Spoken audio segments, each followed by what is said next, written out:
locally for the Carolinas. This is the Rob Brown Show. Yeah, only on ESPN. ESPN Upstate.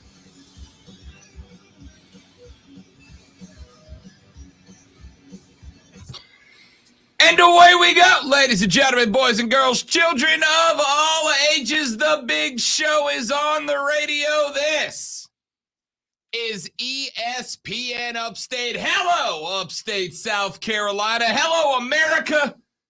Hello, the rest of the world. It is great to be with you. I am Rob Brown. The pleasure is exclusively mine. Appreciate you guys hanging out. Appreciate you guys being a part of the show. Thank you for joining us. We have got a busy one for you lined up today.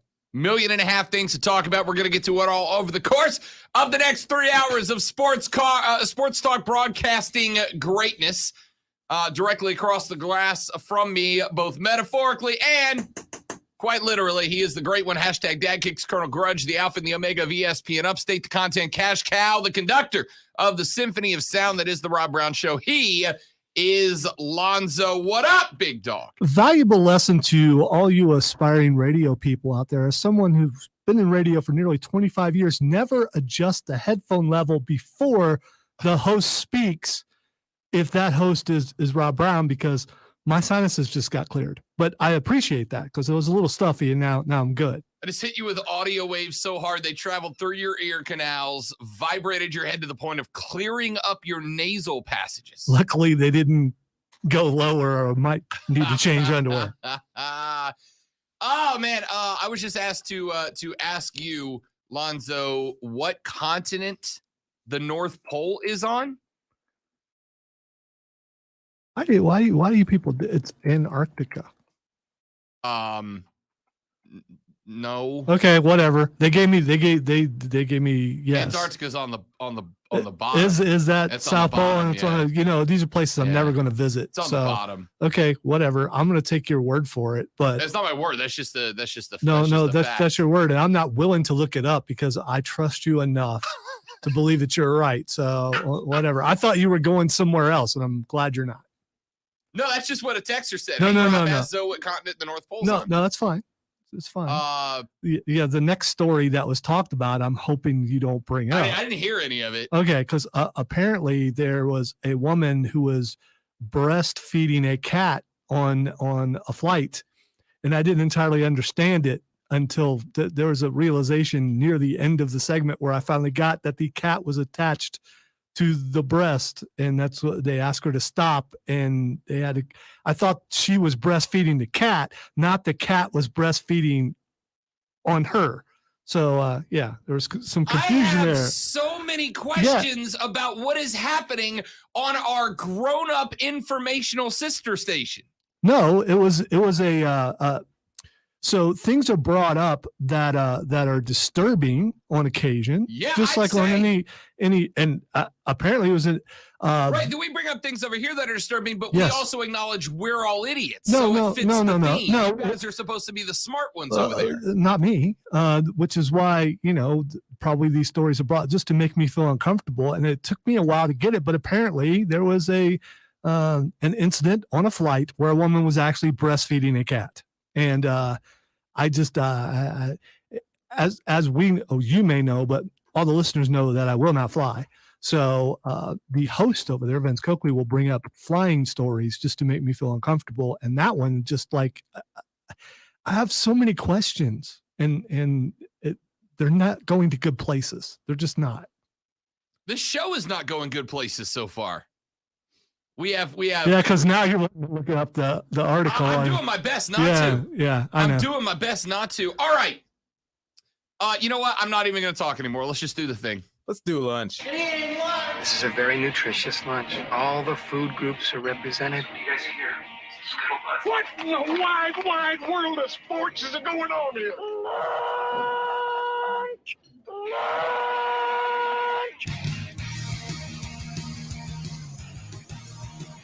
The lunch breakdown of 3 things you have to know before you go start talking sports with your friends, family, coworkers, or the dog, whoever you spend your lunch break with. This will be the scuttlebutt. These will be the things that you'll be discussing with your amigos. We start with a text. A texter says, South Pole on the bottom, false. The earth is flat. End quote. So it's just going to be one of those Wednesdays, I guess. Well, we realize that, there's a certain basketball player who's not busy right now, but he's listening to the show, and we appreciate that. Thanks, Kyrie. Yeah, Good to have you texting the show, Kyrie Irving. We appreciate it. Item number 1 on the lunch breakdown today is a major day in Major League Baseball because at 11:59 p.m. local time, if a deal is not struck, the collective bargaining agreement between Major League Baseball and the MLBPA is set to expire. If a new one is not in place by then, the owners are expected to lock out the players. What does that mean, Rob? Well, I'm glad you asked, hypothetical listener. I made up for this exact scenario.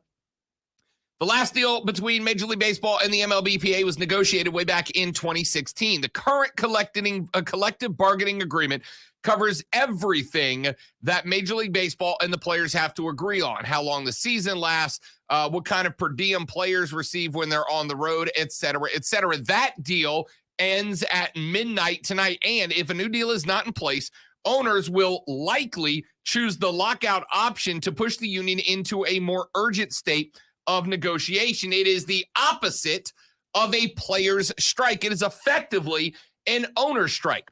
Now, players don't get paid in the offseason, and obviously there are no games, so there's no way for the players to strike, which means the owners can instead decide to halt all player activity as it relates to their team. What does that include? That includes no more free agent signings.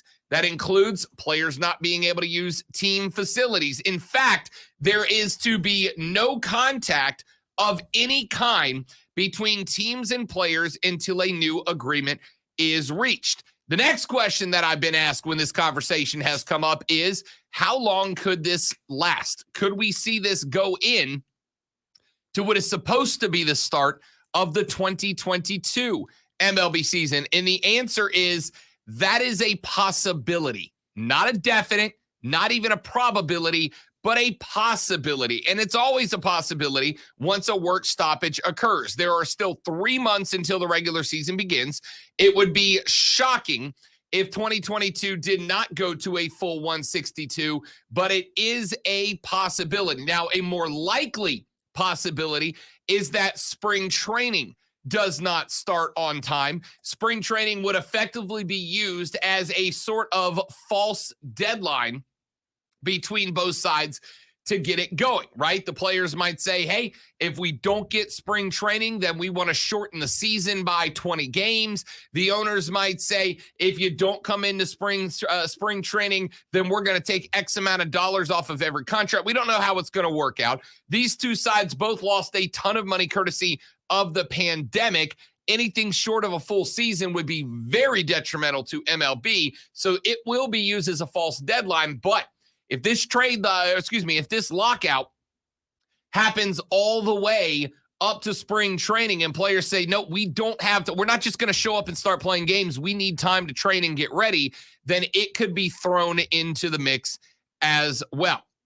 The big sticking point in all of this conversation is, of course, and this may shock you, hold on to your socks if you're wearing any, money. Players feel with the emergence of analytics within front offices that fewer and fewer second and third tier players are getting paid when they finally become free agents after their first 6 years of major league service time. For most players, that's about the time they end up turning 30 or so and start to hit the decline. Players are effectively asking for second and third tier players to get paid more at younger ages when they are still in their prime. The system that is set up now that the players are fighting out against as well is a system where players are kept in the minor leagues for several weeks or months extra to slow down their major league service time. Different contract marks get hit based on how long you're in the league, etc. And the discussion right now is that they want to either have players who were still sent to the minors still be able to hit benchmarks for time served, or just build up the amount of money. Players hate the system right now. The second thing they're fighting is the cycle of teams that are rebuilding, or in some folks' languages, tanking, in order to basically blow up their salary cap obligations, right? They just sell off the whole team so that they don't have to pay out a lot of money and can tank and rebuild down the road. And that limits payrolls in a way that then only certain players are capable of signing contracts to make the money the players feel that they deserve. These are all things that they are going to try to fight against. The last question is free agency, right? We're still waiting on the Braves to sign Freddie Freeman. We do know the Braves have made some moves. They have tendered an offer to Adam Duvall. They have also re-signed Heredia. They have got some moves, but they're still waiting to see what happens with Freddie Freeman. If the lockdown hits at 11:59 p.m. and no new contract is signed, then yes, free agency would come to a halt. In fact, team personnel would not even be allowed to speak to the media about players on 40-man rosters during the lockout. It could very well get ugly. We will deep dive this further later on in the show. Item number 2 on the lunch breakdown today, we have got yet another round of college football discussion just about to start as far as opening up the playoffs. The playoff committee that is partially in charge of this decision is going to meet today. They are going to be sitting down with their nerdy laptops and computers to try to decide if they want to expand to 12 teams. Now, this is just the next step. This committee meeting today will be in a spot where the folks on the committee itself will say, do we want to go to 12? If they say yes, we have decided on 12. Remember, it's not just deciding, do we want to go to 12, but it's deciding how we want to go to 12. Do we want to go to 12 as is, or do we want to do a 5+1+6, which would be the 5 Power 5 conference champions plus the top ranked group of 5 champion plus the 6 best teams? Do we want to just take the 6 highest overall conference champions plus 6 more teams? They have got to decide not just if they want to go to 12, but what the format they want to use is. If they give it the thumbs up today, which I doubt that they will, but if they give it the thumbs up today, then there are another committee of 11 college presidents and chancellors that will then have to sign off on it. And all it takes in either of these committees is one person to say no. It must be unanimous between the committee that meets today and the 11 chancellors and presidents that then have to approve that. If one person says no, we do not get our expansion yet. So is there any behind the scenes, like maybe in Congress or somewhere else, where, there's money exchanging hands for, getting a yay vote? Is there any advantage to being the one that says, no, we're not doing it? The only reason that I have heard so far from the couple of folks in the past who have said that that there is a conference commissioner, because the group that's meeting today is conference commissioners, to say no. Initially, there was a no vote from, I want to say, the AAC conference commissioner that said no because he felt like there was still not enough of a guarantee to the smaller schools that they would get a chance. There was also initially some no votes to the 12 because there were some commissioners that wanted to go to 8 first. But once Greg Sankey in the SEC said that the SEC is in favor of either 4 or 12, the 8 votes went away. So now we wait to see what's next, what these commissioners say today. We're going to jump back into that later on in the show as well. Finally, item numero tres on the lunch breakdown. We have our college football playoff rankings. They were announced last night. Michigan's first victory over Ohio State in a decade has rewarded the Wolverines with now a clear path to their first appearance in the college football playoff. After upsetting the Buckeyes 42-27 on Saturday, the Wolverines jumped Cincinnati and Alabama and are now number 2 in the selection committee's latest rankings released last night. Unbeaten Georgia remains number 1 for the 5th consecutive week. Michigan is 2, Alabama 3, Cincinnati remains at number 4. They are followed by Oklahoma State 5 and Notre Dame at 6. Those are the 6 teams that have a chance to win a national championship this year. Everybody else is all but officially out. Georgia, of course, 12-0 for the first time since its last national championship back in 1980 with a 45-0 victory over Georgia Tech. The Bulldogs and Alabama will play Saturday in the SEC championship game in Atlanta. Georgia may still have room to lose to Alabama and still get into the college football playoff. Everybody else is playing this weekend, and if they lose, they are done at this point. The Crimson Tide included. I think they lose to Georgia. They are done. The Oklahoma State Cowboys sitting just outside the top 4 at number 5 after a 37-33 win over Oklahoma in Bedlam on Saturday, have their highest ranking this season if Oklahoma State defeats number 9 Baylor in Saturday's Big 12 title game on ABC. Lonzo, I'm calling this shot now. If Oklahoma State beats number 9 Baylor on Saturday and Cincinnati wins by anything less than 21 points, Oklahoma State will jump Cincinnati into the number 4 spot and the Bearcats will be left out. Bet? No, I'm not going to bet because I find it hard to believe that they're going to stay in there. So we'll find out. You've mentioned in the past that they have to win by a lot of points.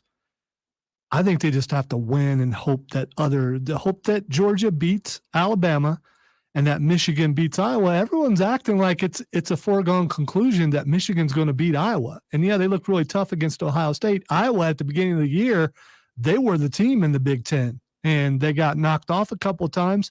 Don't be surprised if Iowa doesn't upset Michigan. Then, if that were to happen, Cincinnati moves up even further. Putting them where they did, I don't know and so they can get jumped. I don't know that that's a guarantee because you've got, of course, Notre Dame's not playing this weekend. No conference championship. What if Baylor wins? I'm rooting for the chaos. I'm rooting for us to not have a clue. Always hashtag Team Chaos. I mean, I believe Georgia's going to beat Alabama. I think that's the only thing that's probably the closest to a foregone conclusion. Foregone conclusions, Georgia beats Alabama. All right, that's foregone conclusion. I'm betting Michigan beats Iowa. I have not seen the spread on that game. I'm thinking Michigan probably like -5.5. I would just say about that, how many times have we seen a team so emotionally involved in a victory that they come out flat the next week? Sure. They hadn't beaten Ohio State in a really long time.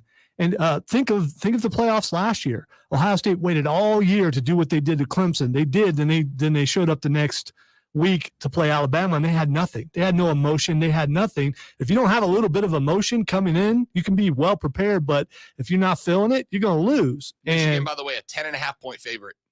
10.5, double figures, says Las Vegas. And by the way, yes, I do have bias against Michigan, but still, we have seen that what emotion does when you don't have it the following week. The hangover game's real. Yeah. The hangover game's real. We've seen it.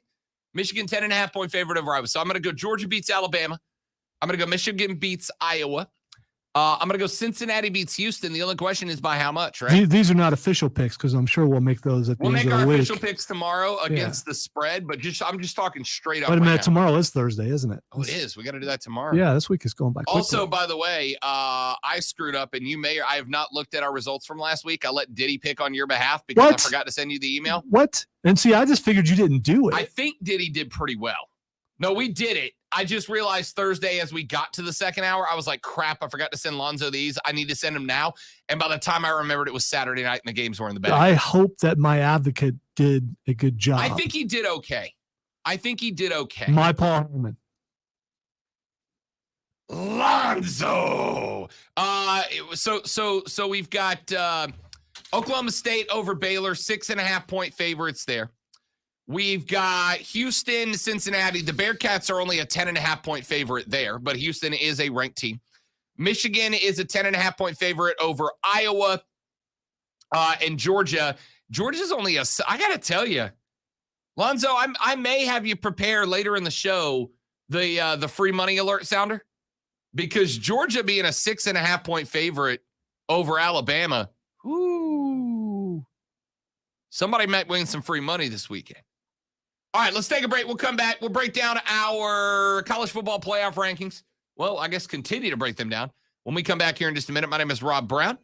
Directly across from me is the great one, Lonzo. This is ESPN Upstate.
Thank you very much, Trey. Assuming you're not being sarcastic, as some people tend to be occasionally around this show, I appreciate it. I like them.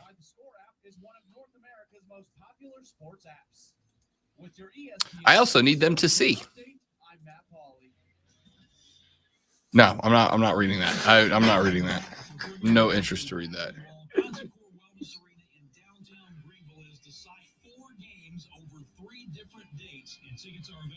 Why are you not reading it, Rob?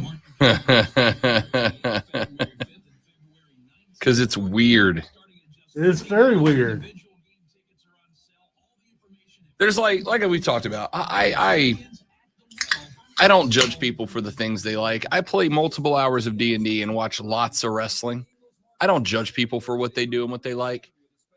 But if you breastfeed a cat, you're a psychopath. All right, you're just off. You need counseling.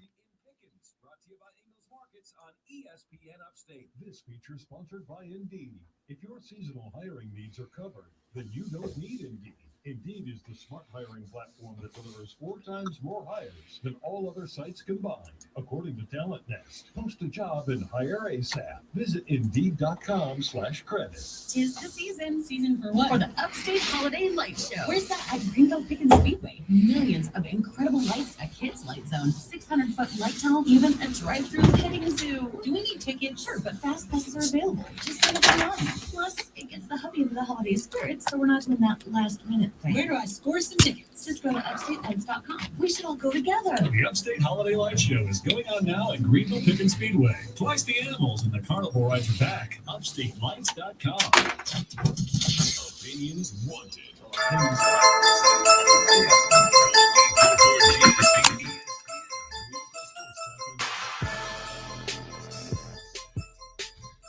The Rob Brown Show rolls on. It's ESPN Upstate. I am Rob. He is Lonzo. 844-477-3776. 844-GSP-ESPN. So our playoff rankings are officially out. And we have Georgia at number 1. No shock. Michigan jumps all the way up to number 2. 3 spots gained after the win over Ohio State.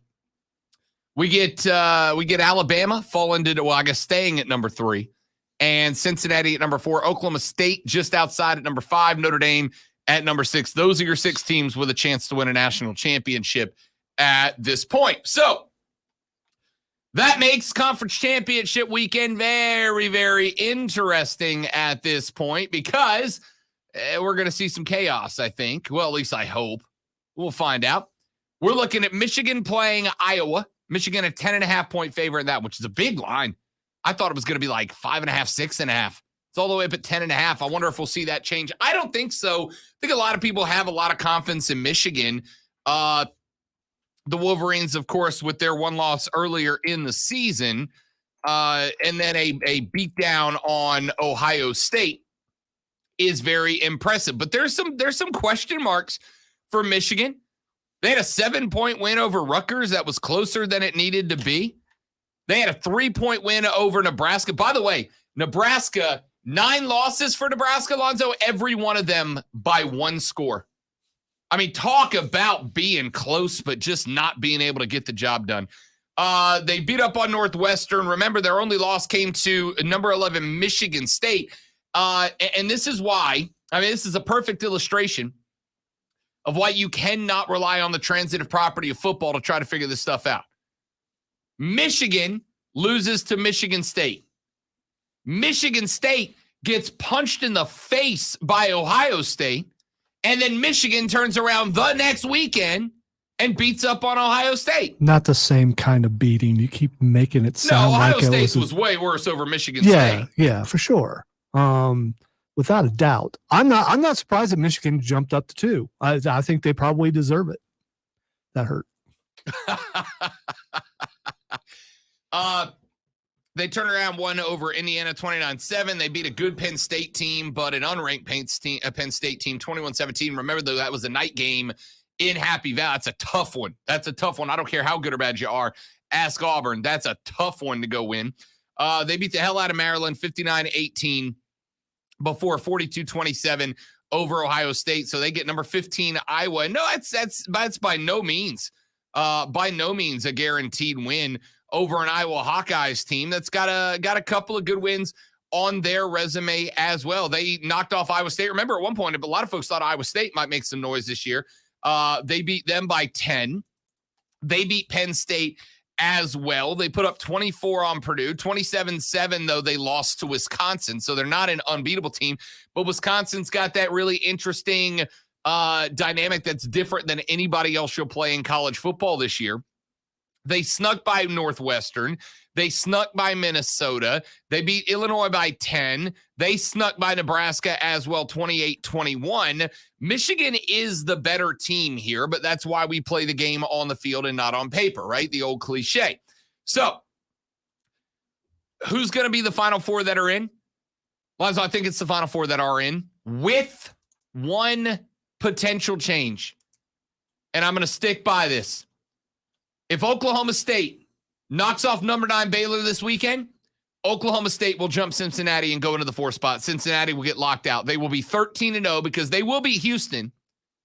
They're a 10.5-point favorite over the Cougs as well. They'll beat Houston. But they got to double that money line. They got to win by 21, right? They got to double up on the money line. If they win by 21 or better, then I think they stay at 4. But if this is a close game, if this is a 14-10, 17-14, 21-17 kind of game, I think Cincinnati gets jumped by Oklahoma State, who knocks off back-to-back a top 10 team in Oklahoma at the time and a top 10 team in Baylor for a conference championship with only one loss. The fact that Michigan jumped as high as they did with back-to-back ranked wins makes me think that Oklahoma State will get the same benefit. I'm just glad this is a year where we don't have to worry about Notre Dame, because Notre Dame, if they were in there, they'd just be in there. Everything's in flux, everything's in question because all these teams are playing.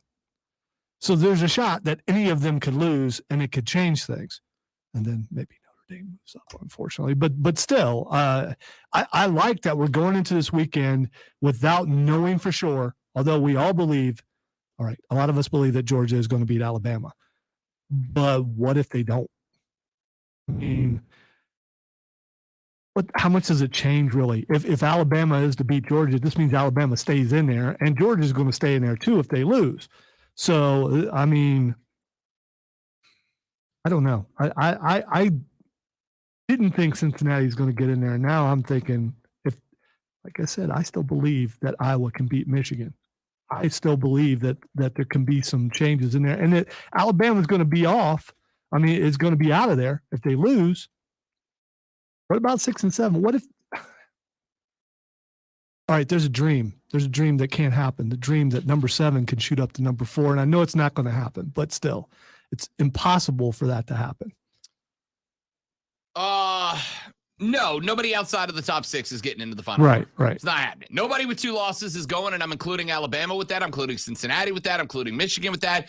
I'm including Oklahoma State with that. Any of those teams take a loss from, and I would say Cincinnati with 1 loss is going to be looked at like, oh, they're gone. If they lose, they're gone. Yeah, they're dropping down to like 14, right? And I think they're well coached. I think Fickle will have them ready. But at the same, going to have a new job next year. We'll see. At the same time, in the back of those players' minds, they've got the most to lose because they know if they lose, they're done. And some other teams know that they can play a little bit. Georgia knows that they lose, they're still in there. Like I said, I think if Georgia gets swamped by Alabama, then you got a question mark. Right? I don't think so. Because Georgia's been dominant the entire season. I agree. So I think what are we talking about? If they get beat by like 4 touchdowns? 35-7 kind of deal. 35-3 kind of deal. If they get beat up on and look weak in any phase of the game, right, then I think they're gone. If they lose a 3-point game, I think they're fine. I think they might drop back to they'll drop back to ahead of Cincinnati. If Georgia loses to Bama, it'll be Michigan 1, assuming that they win, Alabama 2, Georgia 3, Cincinnati 4. Which I think would be great for Cincinnati because I think you want to avoid Georgia in the first round, right? Like if you're Cincinnati, I think it's probably more important if you're Cincinnati to win the playoff game than it is to win the national championship game. I know that's a ridiculous thing to say, but for the sake of all group of 5 teams, if Cincinnati gets blowed out in the first round, they will have taken a big step in making sure a group of 5 teams are locked out permanently. So I think if you're Cincinnati, I heard a lot of people saying, if you're Cincinnati, you're big Georgia fans this weekend, right? Because you want everything in the top 3 to stay the way that it is. And you got to go out and win a big one to keep Oklahoma State out. But I almost kind of want to think you want Alabama to win because Georgia's not dropping out unless they just get absolutely shellacked. They're not dropping out. I think you might want Alabama to win so that you can catch Michigan in round number 1 and instead of Alabama or Georgia. Because if you get blown out by one of the 2 top dogs in the SEC, nobody else after you is going to get a chance, including you, if you run it back and do it again next year. Oh, I completely agree. If Cincinnati just wins 1 game, even if they get destroyed, they prove they belong, and it helps everybody a lot. Unless when this meeting happens and we go to a 12 team, then it's not as important. Yeah, because so if we go to 12, and I'm thinking the 5+1+6 formula is going to be it, right? All 5 conference champions from Power 5 get a bid. The remaining top-ranked conference champion gets a bid, which would be probably your best group of 5 champ, and then the 6 best teams remaining. If we did it that way, Georgia and Alabama are both in because one of them is going to be conference champion, and the loser of that game's not dropping any further down than like 7, right? They're in. Cincinnati's in, assuming that they beat Houston. Actually, I think they'd still be in, even if they lose to Houston, they might still be in. Because I don't think they're dropping down below like 14, right? Oregon or Utah is in as Pac-12 champions. You're going to have Michigan or Iowa in. And I would assume if Iowa wins, Michigan would still be in because I think they'd probably drop to like 12, 13. They'd probably still be in. If Iowa loses, they would not be. No, if Michigan were to lose to Iowa, they're not going to drop that far. No, so like I said, I'd say 10 to 12 as a 2-loss team. And a loss to a, number 15 ranked Iowa, 16, whatever it is. If we go to the 12 team, and again, this is part of the reason why I want to go. Because if Oregon, and I've had somebody say already, Rob, do you really think Oregon or Utah would deserve to go in if we went to 12? No. Using the way that we look at 4, no. But for everybody every year that says, oh, the SEC is out because they beat up on each other. Or just this just applies that logic to everybody, right? The best team in the Pac-12, if the Pac-12 was so good, they're not, but hypothetically speaking, the Pac-12 was so good that they all eliminated each other. In a 12 team, you'd get a chance to prove that, right? The SEC is so good that they eliminate each other. The SEC could theoretically get 3 teams in, right? Could get 3 teams in. Let's look at the playoff rankings. I'm just because I'm curious how it would shape up right now. Georgia and Alabama would both be in. I'm going to assume the favorites all win, just for the sake of discussion. Georgia's in as SEC champion. Michigan is in as Big Ten champion. Alabama would be in as one of the 6. Cincinnati's in as the highest rating non-Power 5 conference champion. There's 4 slots gone. Oklahoma State's in as the Big 12 champion. Notre Dame is in. Remember, Notre Dame doesn't have a conference to be a champion, so they would always have to be as one of the top 6. So now I got 4? I got 3 Power 5s, your highest group of 5, and 2 automatic bids. At this point, with the ratings are the way they are. Ohio State would be in as team number 3. Ole Miss would be in. There's your 3rd SEC team. Baylor would be in. The winner of Oregon and Utah would be in. There's your last conference champ, but I got 2 more slots left for automatic qualifiers. And right now, today, that would be Michigan State and BYU. So the Big Ten would have 3 in Michigan, Ohio State, and Michigan State. The Pac-12 would have 2, would have 1 or 2, depending on what happened to Oregon, but probably just the 1. I'm going to assume Oregon. Well, actually, no, I'm not, because the Oregon already lost to Utah. So they would have either Oregon or Utah, and that's it. Baylor would be in. Oklahoma State would be in from the Big 12. And the SEC would have Georgia, Alabama, and Ole Miss. If you're the SEC, if you're the Big 10 getting 3 teams in, there's so much extra money on the table, right? 3, and here's my bet, and then we'll take a break. Lonzo, if we go to 12, top 4 get buys, right? Top 4 get buys. Other 8 play each other in 4 games. Winners of those 4 then play the top 4. So we got 4 rounds. We got the round of 8, then another round of 8. Then a round of 4. So we got 5 rounds. Then a round of 4 rounds. Then a round of 2. Then a championship game. You think those ratings for those, let's say that first round, the round of the first 8, you think those ratings are going to be much less than our current 2-game play-in? I'll bet you they're about the same.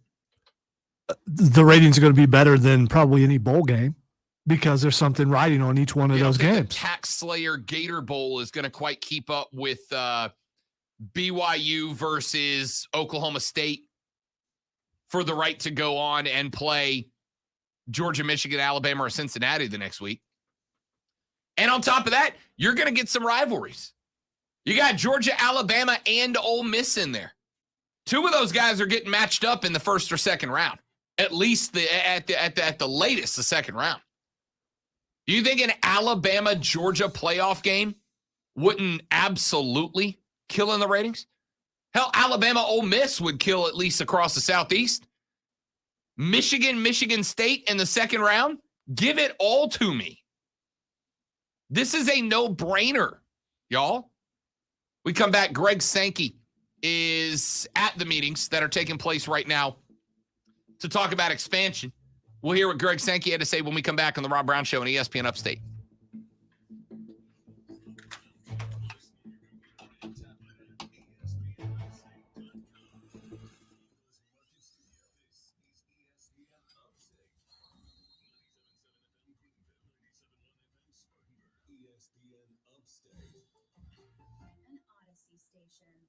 Let me tell you about Home Team Barbecue. Just outside downtown Greenville at the New Holland Park. They got something for everyone. Bring your team to enjoy creative daily specials, irresistible sides, and Home Team's famous smoked wings and pulled pork. It's the ultimate indoor-outdoor hangout to catch a game or grab dinner with your family. Open Monday through Sunday from 11 a.m. to midnight. They've even got late-night snacks. Home Team Barbecue. Online at HomeTeamBBQ.com. Home Team Barbecue. HomeTeamBBQ.com. Cricket Holiday Hotline. What's your wish? I have the voice of an angel and I was born for the stage. Can you make me famous? I can suggest switching to Cricket for a free Cricket Dream 5G phone. Go on. With speedy uploads and smooth streaming, you'll be a viral sensation in no time. Thank you. Get a free Cricket Dream 5G phone when you switch. It's everything you wished for, including the price.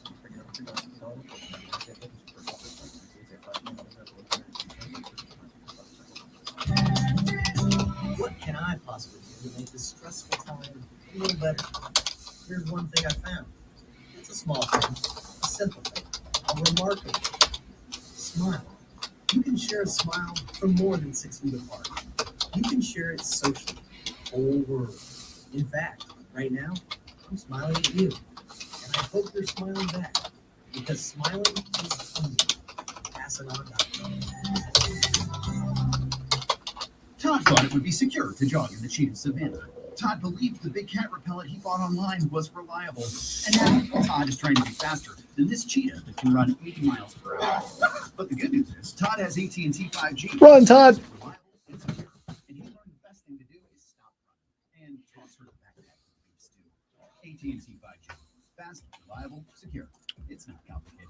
5G requires an Apple plan and device. 5G may not be available near area. See att.com/5G for you for details. Get help managing your money for the life and years ahead with Fidelity Income Planning. We'll look at what you've saved, what you'll need, and help you build a flexible plan for cash flow designed to last, so you can go from saving to living. Dance all night. Rob Brown Lockdown on Twitter. Tweet at The Rob Brown Show on the Upstate Sports Leader, ESPN Upstate.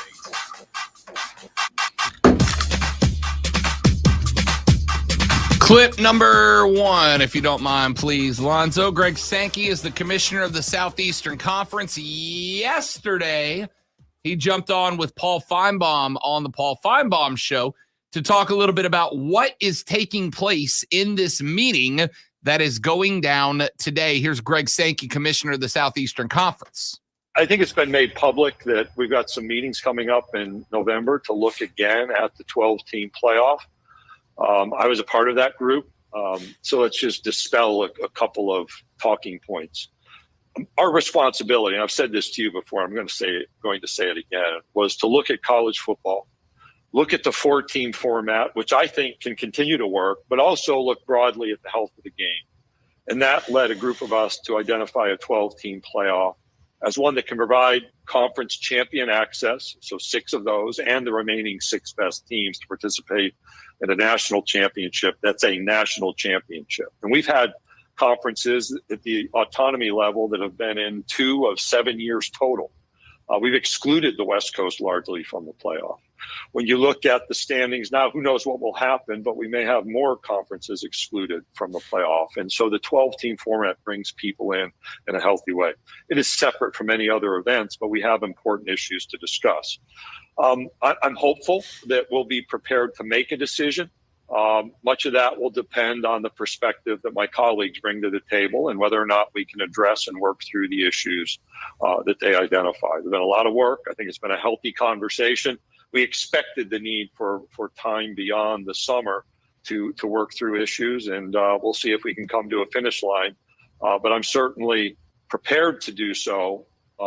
And we're talking about years 11 and 12 of the current agreement, so the 24 and 25 season. We also have to acknowledge that the 26 season, which would be an entirely new set of CFP agreements, that's coming up rapidly. So if we don't decide now, we're going to be back in this conversation in the next 12 months, and we should be prepared for that reality as well. So there's Greg Sankey, commissioner of the Southeastern Conference. Sankey said that there's a couple of things that need to happen. He said the first of them is that they want to go to 12 because it opens the gates, right? And pointed out there that the West Coast has been excluded from participating in the national championship. I can already hear and I agree with this, by the way, I can already hear the protest of that saying, well, if they want to be included, go out there and win 12 games like everybody else, right? Go 11-1 like everybody else. And that's 100% fair, 100% fair to say.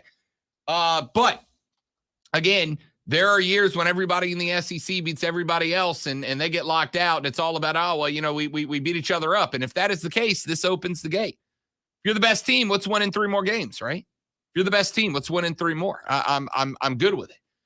Said the second thing is, and I think this is a very good point here. The second part of this is the fact that they've got to get this done like now. They got to get this done now, because if they wait longer, we could end up seeing this push back to 2027 or beyond. And while you and I, listener, I just made up, while you and I are looking at this and going, we just want the best football and the best postseason we can get now, right? The reason the conferences want to push this up, is because that's a lot of money sitting on the table. What's better off for you? Having 3 teams playing through a 3-game challenge to win a national championship, or having 1 team play 2 games? That's a real simple answer. It's a lot of money on the table. So there's Greg Sankey. I want your responses.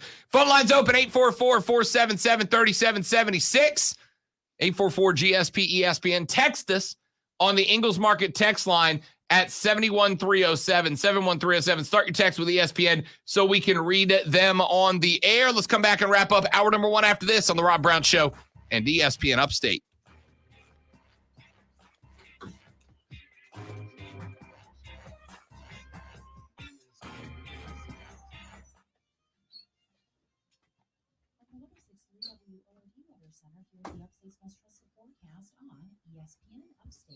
Mostly sunny this afternoon, high around 66. Tonight, partly cloudy, a low near 43. Thursday, sunny, high of 70, and Friday, sunshine, high of 74. Saturday, sunny, high of 70, and Sunday, sunshine, high of 60. I'm meteorologist Jennifer Bruczynski on ESPN Upstate. Currently, it's 61.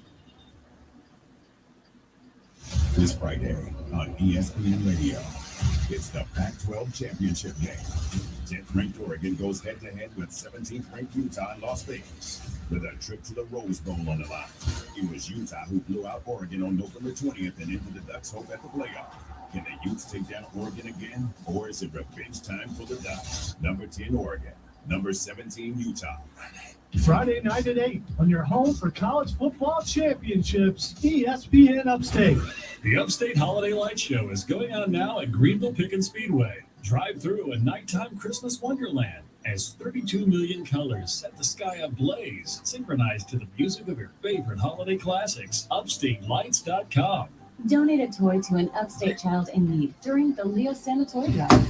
Stop by the Bon Secours Wellness Arena in downtown Greenville all day Wednesday, December 8th through 10 a.m. Thursday, December 9th. Our friends from Greenville County Law Enforcement will be on hand accepting toys and donations. Learn more at leosanta.com. Presented by Robinario Attorney at Law. That's 864-CALL-ROB. Supported by Upstate SC Heroes Program, Lawn Heating and Air, and TLC Motors of Spartanburg.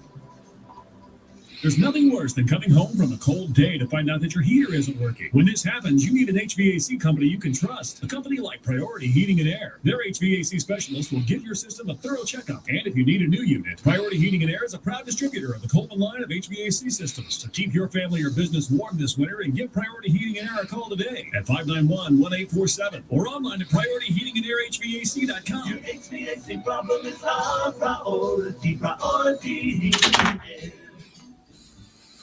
Another year is coming to a close, and you're still struggling to open and close your old windows? It's time with American-made windows. Don't go through another year with those stubborn, outdated, leaky, and drafty windows. Update and upgrade with our beautiful, energy-efficient windows today. We do expert work quickly and cleanly, so don't wait. Visit amwupstate.com or call 334-6030. And remember, the best windows are American-made. Restrictions may apply. Prices and costs for coverage may vary. Call Protect My Car for details. Look, money's tight for everyone right now. It's been a tough year, and you sure don't need to get hit with a big, unexpected bill. Like, what if your car breaks down right now? How are you paying the bill? If it's your transmission, that's over $3,000. Your engine, up to $6,000. Even minor repairs like your air conditioning can hit your wallet hard. Here's the good news: if you have a car, truck, or SUV that's $19.99 or newer, you can stop paying for repairs right now. That's right. With Protect My Car, when your car breaks down, we pay your repair bill for you. Just dial 800-279-2827 on your mobile phone now to get started. Protect My Car pays for repairs to your engine, transmission, air conditioning, suspension, and so much more. Dial 800-279-2827 and get your for your next repair bill dates. Dial 800-279-2827 on your mobile phone right now and get free roadside assistance. Free towing, Josh, we've addressed this a little bit already. We both have said Georgia, but we could change our mind by tomorrow when we do our official picks. Dogs by 14. I'll give you a surprise pick now. Georgia covers. I'm waiting to see what the line is. 6.5. Could it change between now and then? It could. Probably won't, but it could.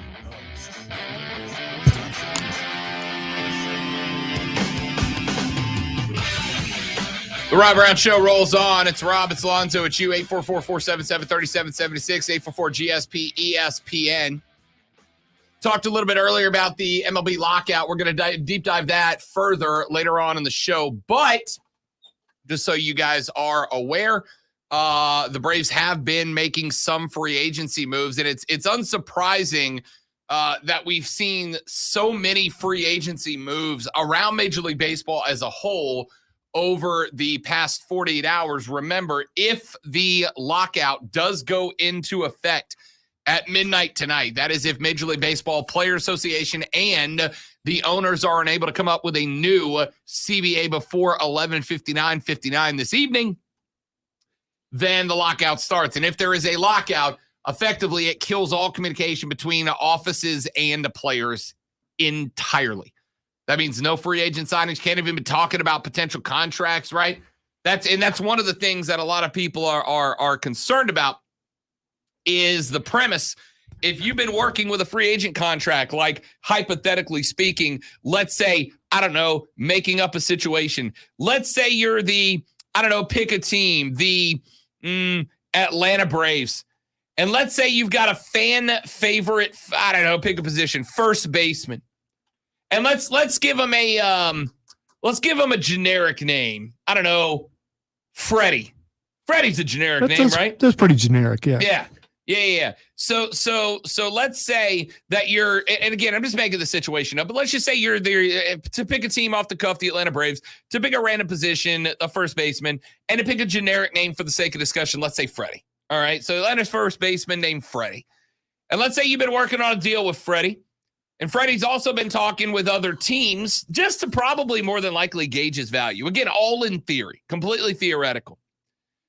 And you've been working on a contract with Freddie, and let's say this hypothetical Atlanta Braves team has just been getting pushed on. Let's even say, to make it more interesting, Lonzo, let's say hypothetically, not that this would happen, but that the Braves won the World Series last year, right? Just for hypothetical sake. Definitely hypothetical. No way that could happen. Yeah, so hypothetically speaking, the Atlanta Braves are coming off a World Series. They have just make him one a first baseman named Freddie. Freddie First Base. That's what we're going to call him. That's what we're going to call him, Freddie First Base. So Freddie First Base is a free agent. He's been with the Braves for a while, again, theoretically, and you've been working on a contract with him. Well, if the lockdown happens at 11:59:59 and you have not announced that he has signed an extension yet, theoretically, then you go potentially as late as into spring training with no idea what his thoughts are between here and there, right? No idea. And who's to say that if you don't get him signed to a deal before the lockout tonight, that Freddie and his wife and, 3 kids are all sitting around the table one night, and Freddie's youngest says, Fred, Daddy Fred, I really like the Braves, but my best friend from school is a big Yankees fan and says you should sign with the Yankees, and I would be really happy if you signed with the Yankees. I mean, it's a really dumb reason for a player to make a decision, but it's not one. You cannot be talking with this guy to convince him to stay. You can't. Brian Snicker can't make the phone call. Alex Anthopoulos can't make the phone call. You can't call these guys to say, Freddie, made-up player, first baseman, Freddie First Base, we're working on a contract, and here's some thoughts. What do you have? What do you want?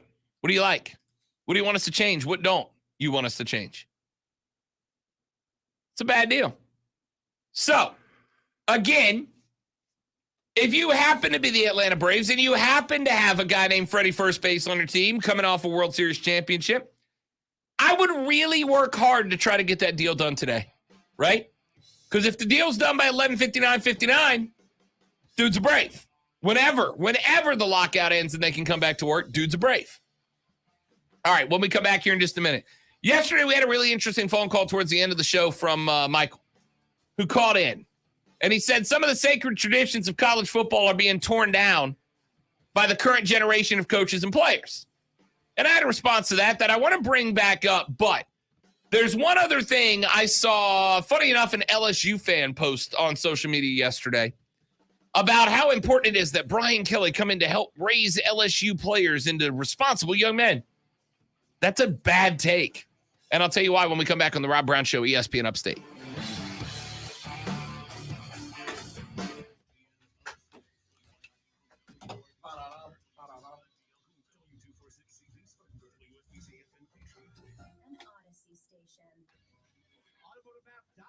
Presents your ESPN Upstate Sports Center update powered by The Score. Carolina Panthers adding to their injured reserve list. Quarterback Dante Jackson suffering a groin injury this past Sunday against the Dolphins. An MRI reportedly showing enough damage that they are playing him on injured reserve. Jackson would be eligible to return after 3 weeks, but the team is saying that his season is over. So the Panthers this week losing Jackson in addition to running back Christian McCaffrey, who was officially placed on injured reserve on Monday. The team has activated guard Deontay Brown from injured reserve. Panthers going into a bye week. They won't play again until December 12th when they match up against Atlanta. Speaking of the Falcons, they are in action this Sunday when they will take on the Tampa Bay Buccaneers. Download the Score app today. Lightning fast sports alerts so you never miss a thing. It's why the Score app is one of North America's most popular sports apps. With your ESPN Upstate Sports Center update, I'm Matt Pauley. Have you heard the Rob Brown Show? Sports is supposed to be where we go to have a good time with everybody else. We may disagree on politics, on religion, on worldviews of every type, but we all come together to love football together. The show is supposed to be your break for real life. When you clock out and sit in the break room and knock down your microwave pizza for lunch before you got to go back on the clock, do whatever you got to do, Lonzo and I want you Shawn to Michaels and Kurt Schiller are both trending right now. guys might lose a groin. A lot of wrestlers are trending, and I don't know why. They're all getting released. Kurt Angle's retired. Still getting released. He's already been released. I know because I was listening to him on Jericho's podcast, and he talked about when he was actually released. He also talked about being a really bad producer.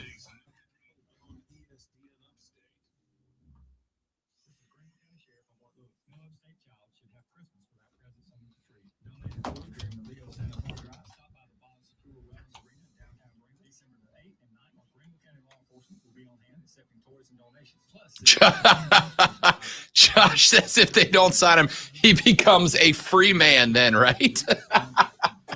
I was trying so hard to work that in, and I couldn't come up with it. You beat me, Josh. Well done. Well done. Bravo.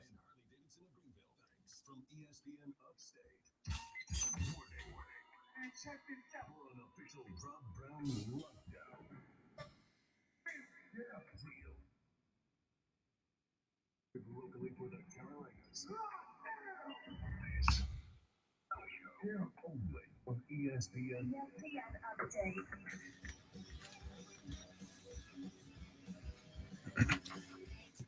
Hour number 2 of the Rob Brown Show starts now. This is ESPN Upstate. Welcome back, America. Good to have you for another 60. I am Rob Brown. Directly across the glass from me is the great one, Lonzo. Great to have you along for the ride. 844-GSP-ESPN. 844-477-3776. Text us at 71307, 71307. Start your text with ESPN so we can read it on the air. I have got to make a run at a post that I saw on social media last night, I think. They announced, obviously, that Brian Kelly is the new head coach at LSU. And the take he said, and I'm not making a run directly at the person who posted it because they were obviously good intention, said it is insane and absurd how much we are willing to spend for just one football coach. We haven't even gotten into his top coordinator salaries yet, which will also require a Brinks truck. Kelly's a great coach, but $100 million over 10 years, his annual salary alone will pay for over 400 students to go to LSU tuition free each year. Over 10 years, over 1,200 young men and women could be fully educated with a college degree for what we will pay a single football coach. A few of those 1,200 college graduates over the next 10 years might change the world in a meaningful way. But in Louisiana and many places around the country, the reality is we value football above all else. It's why Kelly is coming down here. It's a dream job for a coach, but a sad statement about our priorities as a society. I'd honestly settle for an excitingly mediocre football team in exchange for investing more educational opportunities for Louisianians. C'est la vie, or as the jaded young folks say it, it is what it is. And I take personal offense to that because I say it is what it is all the time. And I now just realize I am a jaded young folk. He went on to make another paragraph where he effectively said, I hope that Brian Kelly can show up and be a leader of men and turn these guys into responsible young football players. Couple of things here. Number one, I agree with that entirely. I wish we lived in an idealized world where football was fun, but we were putting hundreds of millions of dollars into cancer research or into research to figure out how to stop HIV, et cetera, et cetera, et cetera, et cetera, et cetera. But we don't. What was it? You may remember, Lonzo, there was a movie it was about football. And there was they were talking about in the movie about how much money goes to football players. And one of the guys from the football team said something, and I'm paraphrasing, and if one of y'all remembers it, texted me, he said, when's the last time you saw 100,000 people file into a stadium to watch a kid do a damn chemistry exam? I can't remember where it was from. I'll see if I can recall it eventually. But it is what it is. We like what we like, right? Sports are important to us. We love sports. We watch sports. And if you can pay a coach $100 million, but over that length of time, he can bring $200 million into the university, as football at big programs like this funds so much else on campus, it's a good investment, right? It's a good investment. Now, football salaries are going up exponentially over the years. I think I read earlier, Lonzo, I think 13 years ago, there were 3 coaches in America that were making over $10 million a year. I think 5 have signed a contract that big or bigger just this offseason so far. And offseason, I'm air quoting that, but you get what I'm saying. And on top of all of that, for the record, Brian Kelly is kind of a jerk. There have been multiple coaches, including Robert Saleh of the New York Jets, who have worked for Brian Kelly, who have said the guy's a jerk. From what I can tell, it's the program. It's been a long time since I saw that. The movie, the quote. Oh, okay. Yeah, that might be where it's from. which was out a really long time. Yeah. But, I looked up the quote, and that's the movie that keeps showing up. We'll see if we can find that scene. Well, what's wrong with the coach being a jerk? I mean, that doesn't does that affect how he coaches or doesn't coach? I mean, No, it doesn't. Which is why jerks get $100 million contracts to be very good at coaching. I'll say football. there's someone else on the station who goes by the creed that you have to be a jerk to be successful in sports. So I'm not going to name names. I don't know I don't agree with that, because I think there are some genuinely good guys that get ahead in sports. Now, I do think you have to have a small level of sociopath in you to become a billionaire. But to be a really good football coach, I think you need to be a really good football coach. I do think that if you care less about hurting people, like if you don't care when you hurt somebody's feelings, or you don't care about when you put a guy in a tougher spot for him and his family in order to get ahead, it makes your life easier, right? I think it's easier to get ahead if you're willing to look at a guy and fire him and not feel anything about it. Sure. But I think that's probably true in most businesses, right? Anyway, the whole concept of these coaches are there not just to coach football, but to help turn these players into responsible young citizens. No, they're not. No, they're not. They're there to coach football and win. We got into a little debate via Facebook Messenger about it, where he said, I don't know, Rob. I mean, it seems to me like everybody said. And I said, yeah, everybody says that. But find me a place where you genuinely believe that's the case. Because I don't even have to think off the top of my head about two places that prove my point. Urban Meyer is one of them. When he was filling up an entire wing of the Alachua County Jail in Gainesville, Florida, with Florida Gator players over the course of years, but he was winning national championships, and it didn't matter. And Herb is still a hero in Gainesville.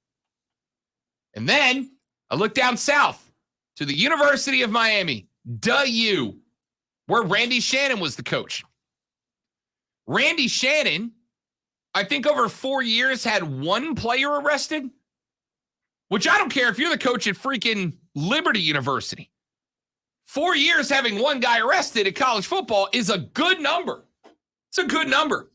Randy Shannon was also graduating something like 90% of his players when he was the head football coach at DU. Around 90% of his guys got a degree. Randy Shannon also repeatedly was turning in 6 and 6, 7 and 5 years. And what happened to Randy Shannon, who was absolutely cranking out for the first time in their existence responsible members of society from the University of Miami? What happened to him? Anybody want to take a stab at it? He got fired. That's my Vincent McMahon. It's kind of a reserved. I mean, because you really wanted to, but you wouldn't have any voice left for the rest of yeah. He got fired. Herb jumps schools, jumps programs, lies bold-faced outright over and over, has players getting in trouble and going to jail everywhere he coaches, but he's won national championships, so we celebrate him as a collegiate football coaching hero. Randy Shannon, genuine good dude, who I had the chance to interview a number of times when he was at DU. Genuinely good guy. He got fired. Anybody here? Let's play better. After he got fired, can any of you tell me what happened to Randy Shannon? Where did Randy Shannon go? Lonzo, where's Randy? Name me one place Randy Shannon has been since he left the University of Miami. Just one place. Pretty sure I picked up a pizza from him the other day. He coached linebackers at TCU, then at Arkansas. Then he was the defensive coordinator for the Florida Gators for, I think, a year, 2 years. Then he moved on to be the DC in a clearly step up, University of Central Florida. He is currently a senior defensive analyst for Florida State University. That's the career trajectory of a good guy who is cranking out responsible members of society from DU. But see, he didn't produce wins. This is why I get frustrated when I hear college football fans tell me this is why college football is better. It's the passion and the integrity. It's a business, guys. You're just a smaller NFL. The only difference is your especially players don't now. get paid millions. Yeah, that's not. You can't say that anymore. A player or two has threatened the $1 million mark. Pretty sure one of them signed $1 million. I have to look it up. I think a player or two has threatened or crossed the $1 million threshold. This thing's just getting started too, though. So Maybe the year or it's going so. to iron itself out. I know. Lonzo hates it so much. It's gonna iron itself out, and there's gonna be a market value. There's a market value for everything, but every time something new hits the market, it goes up and down until we find its market value. Look at cryptocurrencies, right? When those things started to catch on, we had no idea the value. In fact, I read the other day there was they did an interview with a guy. Did an interview with a guy who recalled spending like 264 Bitcoins to buy a Papa John's pizza one night. That pizza, Lonzo, cost him like $48 million. Right? That's how market value works. It's weird, and it doesn't always. A really good pizza. I hope it was a damn good pizza. I hope you went meat lovers with extra bacon, buddy, because that's an expensive pizza. Guy legit was like at one point, I thought about ending it because I realized that pizza cost me $48 million. Now, there's no way he could have known. But yeah, that's market value is weird, but there's going to be an NIL market value down the line. And yes, NIL is going to mean that some players are going to get paid a lot more than others. But you know what else that's true about in life? Literally everything. None of y'all are getting mad that I'm making what I'm making while Stephen A. Smith makes $100 million a year doing what he does. None of y'all are mad about it except me. I'm pretty mad about it. And Lonzo. Yes. Just me and Lonzo. That's it. Nobody else. And maybe my mom. Probably my girlfriend. 4 people care that Stephen A is getting a legit $10 million a year while I'm getting paid what I pay to do this. So don't come at me like you care that DJ Uiagalelei is getting more money out of Dr. Pepper than Matt Bockhurst is getting out of Bob's Car Salesman, right? Y'all don't care? Stop pretending like you care. And let's all collectively stop pretending like we expect guys like Brian Kelly and Lincoln Riley to show any form of loyalty to the school. You don't do that with anything else in the world. When I lived down in Florida, Zoe, I had a pest control service that I didn't really love, but the guy that they sent to my house was a great dude. Who every time he came to the house to lay down the pest stuff, the pesticide, was nice, was a good guy, made sure that I was happy, made sure to ask me, hey, where do you think they're coming from? Any spots that are giving you trouble? Guy went above and beyond every time. And then I called them one day and I said, can you send Brian back to my house? And they said, oh, we're really sorry. Brian's no longer with us. I said, that's a bummer. Where'd he go? And they didn't tell me, but effectively took another job at another pest control service. And you know what I did? I said to them, unbelievable. He has no loyalty to A-Action Exterminators. He committed to being my pest guy for this amount of money, and I am outraged. He has no loyalty, no concern for A-Action Exterminators and the loyal A-Action Exterminator fans that are out here that loved Brian. We believed and trusted in Brian, and Brian ditched us for so-and-so pest control. The guy's a liar and a thief and you know what I did? I didn't do any of that. You know what I did? I went, oh, well, I'm assuming it was a better opportunity. Good for Brian. And that was it. Why y'all get mad at Brian Kelly and Lincoln Riley and all that when they do that? Did you switch pest companies to where Brian I did. went? I went to Brian. Absolutely. Absolutely, I went to Brian. But you can't really do that with college football, right? Like if you love your coach and coach goes to another school. You can be a fan of whoever you want to be. There's no law saying you can't. Yeah, so, I mean, if you were a Gator fan and then Herb quit and went to Ohio State, you weren't suddenly a Buckeye. I mean, some of you, like Herb's wife was, right? But none of us were. Actually, I say that. I would say I wouldn't have brought her. We may not know that for a fact. Yeah, we don't. That may have been a gross exaggeration. We don't know. The song "Let's Dance" just popped in my head for some reason. The point of all of that is I looked at these LSU fans with Brian Kelly, known jerk, guy who got a Notre Dame film camera guy killed because it was more important to him to have practice footage than it was to not send Declan Sullivan up into a scissor tower in 60-mile-an-hour winds when it was not rated and not safe. Got him killed. But hey, he's going to make good No, he's not. Brian Kelly is not there to make good, responsible young men out of the LSU football players. Brian Kelly's there to go 11-1 and win the SEC and nothing less. And if he doesn't, he'll be fired.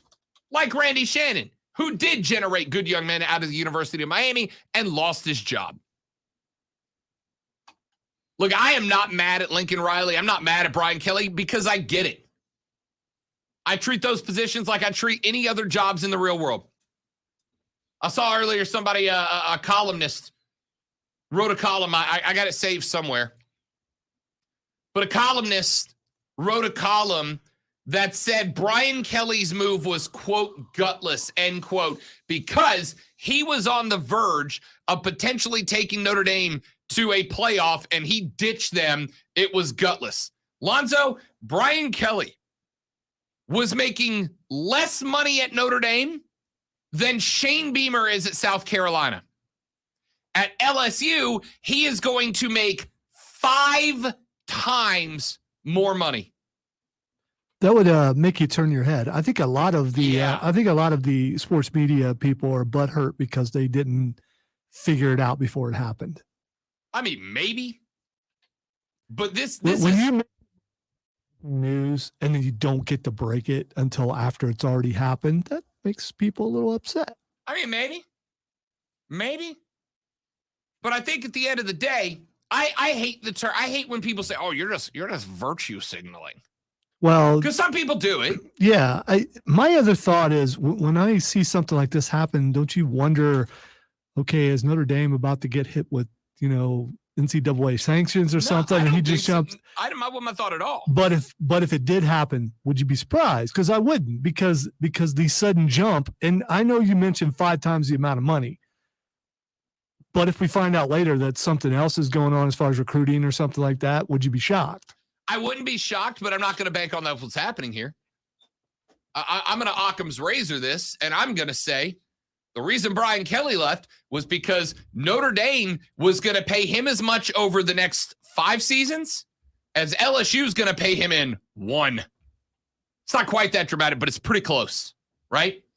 He was making estimates because Notre Dame's a private school. The reason we haven't seen Lincoln Riley's contract out at USC is because it's a private school. So they do not have to report what they pay. But the estimates out of writers at Notre Dame were that Brian Kelly was making about $2.45 a year at Notre Dame with some incentives and bonuses built in, sure, but it wasn't $10 million a year. LSU was going to pay him $10 million a year once it's all said and done. And by the way, on top of that, every time the LSU Tigers make a bowl game under Brian Kelly, Lonzo, he gets another $500,000 to make a bowl game, to win 6 games, another $500,000. If he wins the SEC, it's another $500,000.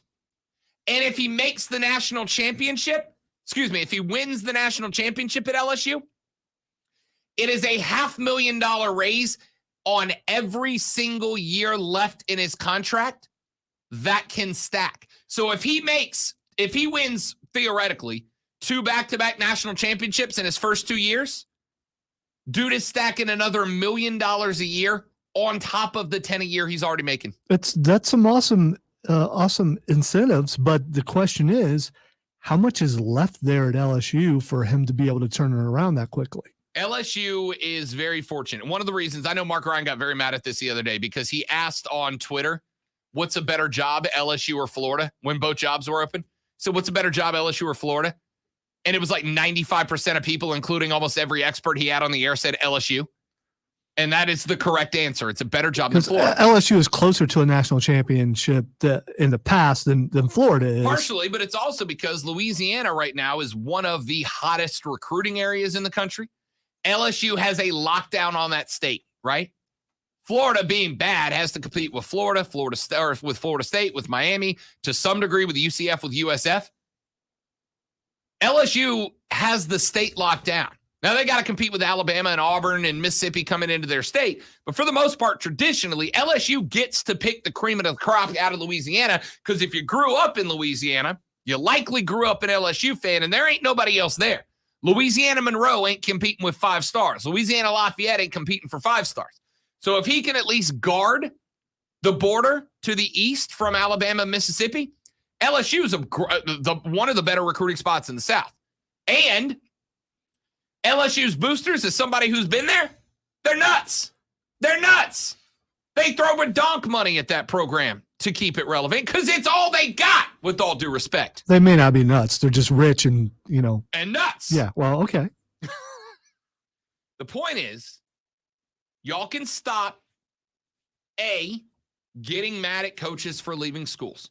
Coaches are hired mercenaries, even the ones that graduated from their school. They are hired guns. We have seen guys graduate from one school and coach the rival on the other side years later because they're hired guns. And if you offer more money, how is Brian Kelly getting $10 million a year? Because LSU will pay him that. And I got news. When the next round of coaching contracts come up next year, another 2-3 guys are going to get 10 mil because that's the baseline expectation now. And college coaches are not there to coach these young men into being better Americans. They're not. Don't forget, there's still one major college, at least as of now, that doesn't have a coach. So they could be getting Yep, that Oklahoma's amount. looking for a coach. Yep. And, again, let's prep this conversation for later, Lonzo. Shane Beamer said, this is my dream job. I didn't just say that for a press conference sound clip. This is my dream job at $2.7 million a year. What does he do if Oklahoma calls and offers him $9 million a year? I got to tell you, my dream job is what I found here in Greenville, Lonzo. My dream job is the one that's going to pay me $10 million a year to do the same thing. Well, since I'm contractually obligated to take a dig at Clemson every day, you don't need to worry about it because Brent Venables is going to Oklahoma. I think you're right. Genuinely, I think you're right. All right, quick break. Back after this on the Rob Brown Show. It's ESPN Upstate.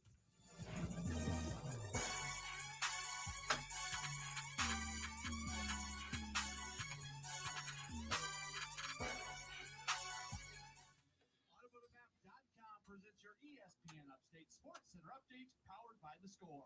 Carolina Panthers adding to their injured reserve list. Quarterback Dante Jackson suffering a groin injury this past Sunday against the Dolphins. An MRI reportedly showing enough damage that they are playing him on injured reserve.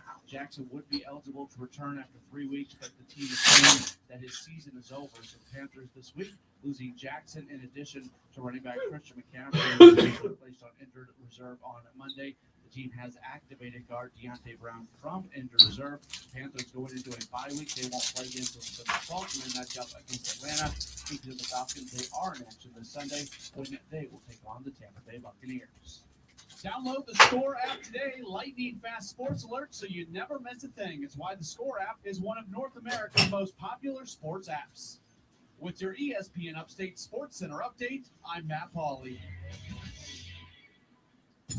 Have you heard Offsides with Mark Ryan? Coming up on a Hump Day episode of Offsides with Mark Ryan and Diesel, best bets for conference championship weekend, plus who has the guy in the NFL? We will tell you what that means and so many other interesting topics, plus Truth Serum on a Hump Day episode of Offsides with Mark Ryan and Diesel, which can only be heard right here on ESPN Upstate. The Upstate is talking about Offsides with Mark Ryan, now 3 to 7 p.m. on ESPN Upstate. 'Tis the season for what? Saying 'tis? Well, yeah. And for the Upstate Holiday Light Show. Where's that? At Greenville Pickens Speedway. We're talking millions of incredible lights, a kids' light zone, 600-foot light tunnel, even a drive-through petting zoo. What? Really? Do we need tickets? Sure, but fast passes are available. Just sign up online. We went last year, and the kids have been asking when we can go back. What did you tell them? 'Tis not the season. But now they know, and we're going early and often. Plus, it gets the hubby into the holiday spirit, so we're not doing that last-minute thing. It kickstarts our hollies and jollies. We're in. Where do I score some tickets? Just go to upstatelights.com. That's upstatelights.com. We should all go together. The Upstate Holiday Light Show is going on now at Greenville Pickens Speedway. Enjoy the magic of the season with family, neighbors, and friends. Drive through a nighttime Christmas wonderland as 32 million colors set the sky ablaze, synchronized to the music of your favorite holiday classics. Twice the animals and the carnival rides are back. UpstateLights.com. Do you really want to go through another year with that awful joint pain? Don't do it. Resolve right now to get yourself moving again for 2022. Hey, it's Charlie James. It's time to call QC Connect. I've got the rock station on in the bathroom. And some man just played NXS. And now I'm just going to have bang, bang, bang, bang, in my head for an hour. Bam, bam, bam, bam, bam, bam, bam.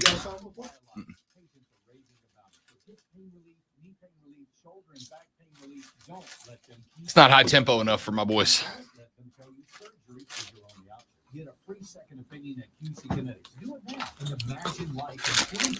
All you need is this moment, Rob. 21st century's yesterday. You can care all you want. Today's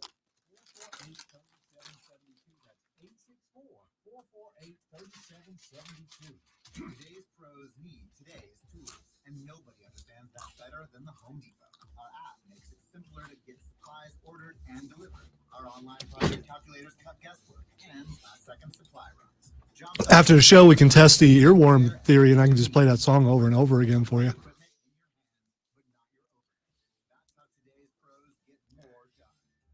How many times would it take before you ask me to stop? 10 seconds of one.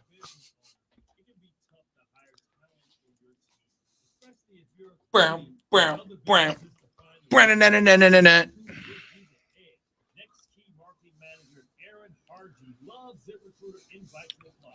It's one of those bands I wonder if they ever would have come back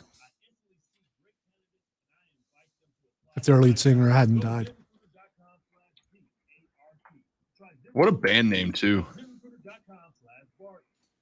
This portion of the Rob Brown Show is sponsored by Shop on eBay to get more for your dough on stand mixers, or get more for your buck on tech and gaming gear.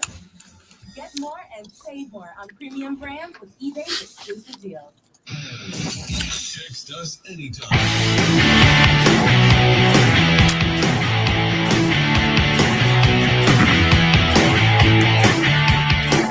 So Michael said on a phone call yesterday, he said, hey, look,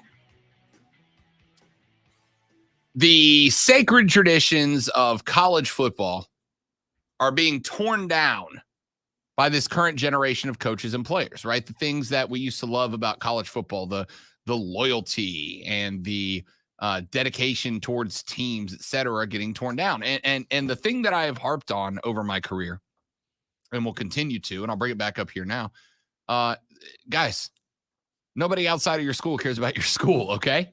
Your coach doesn't care about your school. He cares about the paycheck they sign. They'll participate in all the activities, you know? They'll get up there and direct the marching band, and they'll come out to the basketball game to hype up the crowd for the big game on Saturday, and they'll wear the gear and they'll wear the clothing. Brian Kelly was wearing a Notre Dame visor on a recruiting trip on Sunday and was wearing LSU Tiger garb Sunday night. They don't care. And I got news for you. That extends to the players too. I mean, they care about the program because they're playing for it, right? But it's not like it used to be. It's not like it used to be where it's like, oh, this is the thing that I care about, so therefore you should care about it too. It's not how it works. I don't understand why there's this mentality that you should be against things that are in your best interest to be in favor of things that I like and I think you should like. Yeah, you want kids dedicated to the program. You want kids that are dedicated to the program. Of course you want kids that are dedicated to the program. But you've got to recognize that in this day and age, and there is nothing wrong with this in my opinion, The player's going to go, I am dedicated to your program as long as you're dedicated to me too.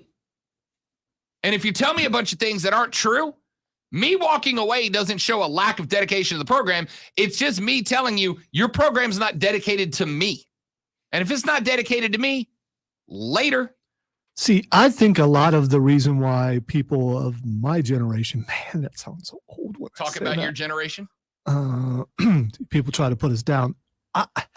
I think one of the problems with that is football, at least college football, is a family thing. It's passed down from generation to generation to generation. You know, a grandpa and a grandson both are rooting for that same team, especially in smaller areas where that is what you do. So you expect that kind of loyalty out of everybody because it was bred into you. You did the same for your children. Your children did the same for their children, and you just expect that. And I don't think this mentality just suddenly happened. I think it's been an erosion that's happened through the years, and it's just becoming more visible now. And I think things like NIL and stuff like that has made it more in your face. So, yes and no, right? First off, to the first point you made, yes, our fandom is frequently and more often than not handed down, and that ingrains it in us, right? Like, it's one thing to adopt a football program. It's another thing when you got to picture your dad in that jersey and your grandpa in that jersey and your grandpa's dad in that jersey, and you were wrapped in an Ohio State blanket when you were born, and you got told the stories of Bo, and you got told the stories of Archie, and you got told the stories of all these great players that have come through, and you're brought up with it forever and always. And that's fine. And see, I had none of that because my mom didn't like sports. So I had to choose my teams eventually, and I've been slammed by people who have went through what I just said. It's been hereditary. They've been taught, and have got those pictures that you're talking about. I don't have any of that, so I can see both sides of it, and I understand it. I almost wish I had that, and maybe I'm already offended to a certain degree about lack of loyalty. But like I said, I'm no longer going to talk about that because it's a business.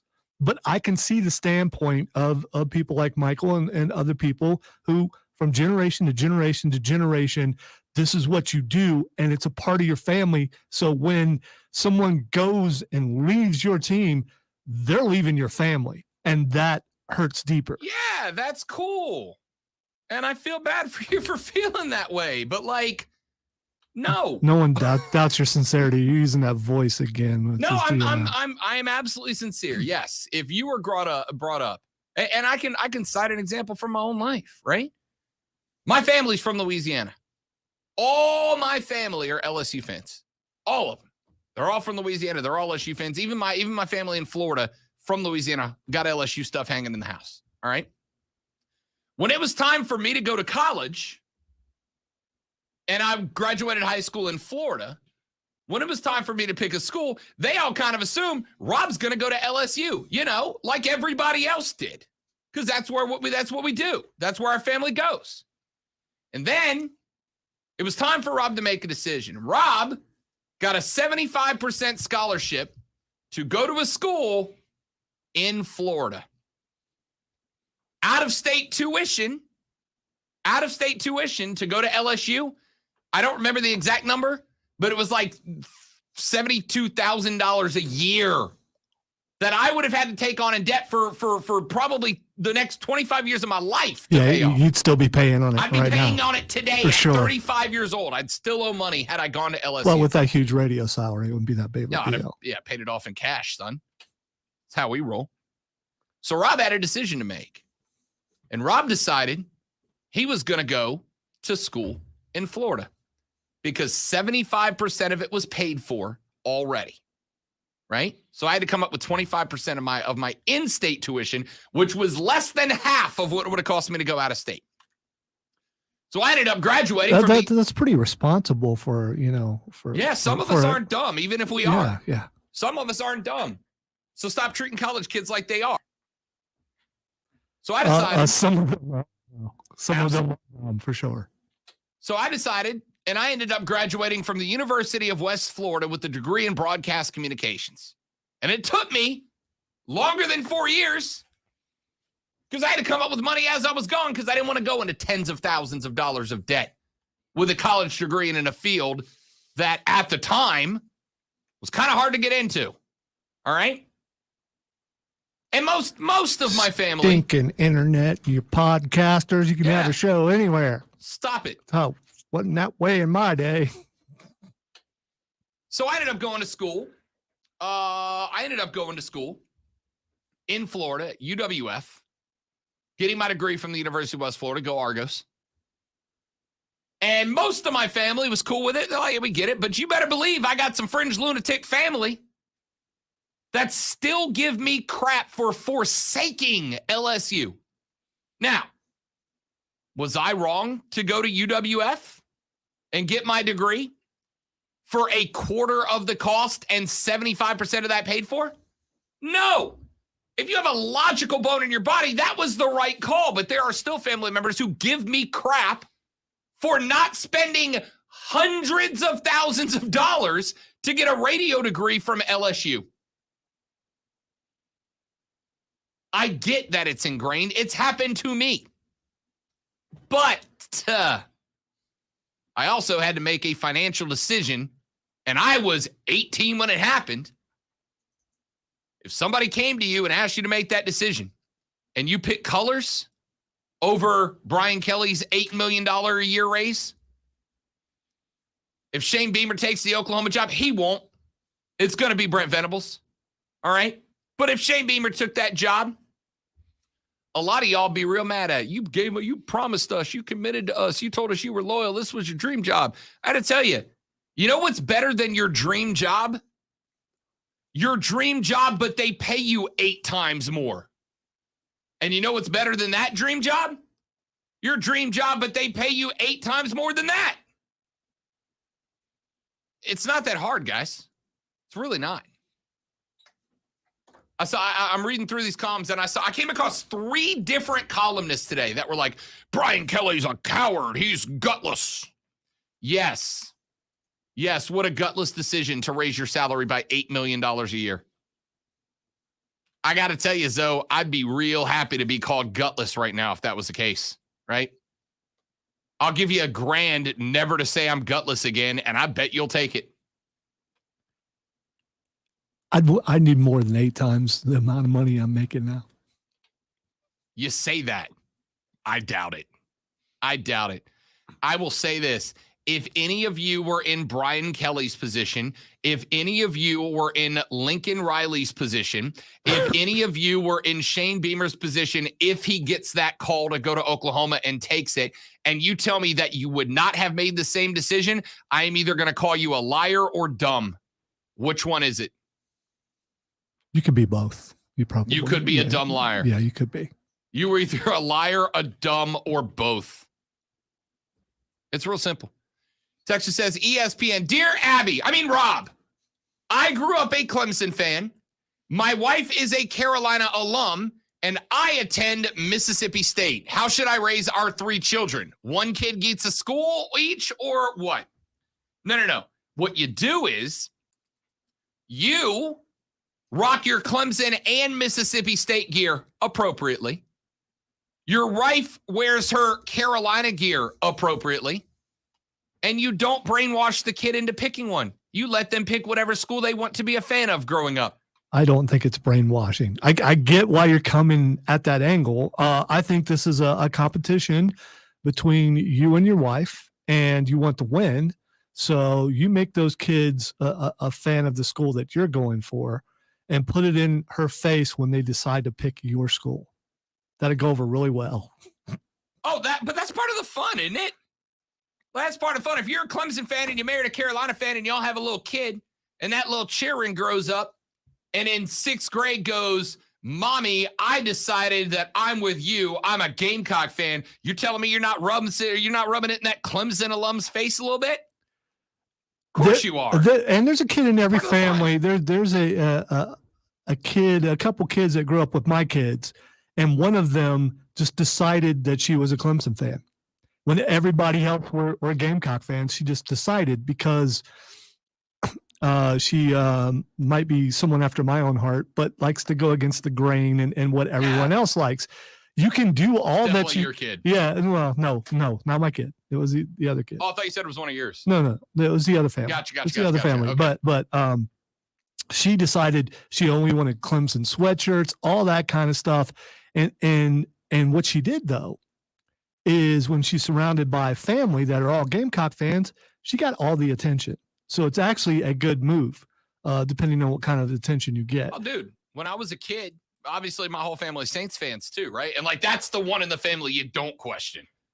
We're all Saints fans. And when we were like 6, my little brother decided, nah, I'm a Dallas Cowboy fan. And he did it for the same reason, right? Just to rebel. And he was a Dallas Cowboy fan until he grew up to be about 9. And then he was like, oh, no, they suck. I'm a Saints fan again, right? I just want to say I never forced my kid to be a fan of anything, either one of them. But they, I did a Gamecock show for 14 years on WORD. So you're going to see a lot of sure. Garnet and Black. Hey. So they could this with me if they but there are families that do that. But if we would have went to a game every week, like a lot of Clemson fans do and Gamecock fans do, then it becomes a tradition, and those kids find friends there that they play with when they're tailgating and things like that. And then suddenly that's a part, and they do the same to their family. It becomes a tradition, but it doesn't have to be. And I think that's why so many people have problems with coaches changing and players changing, because you're going against the family. You're going against how you were raised. And that's really what it sounds like. I mean, kids do that. We are way off the clock. I got more texts coming in. 71307. Start your text with ESPN. I'll read them when we come back on the Rob Brown Show, ESPN Upstate.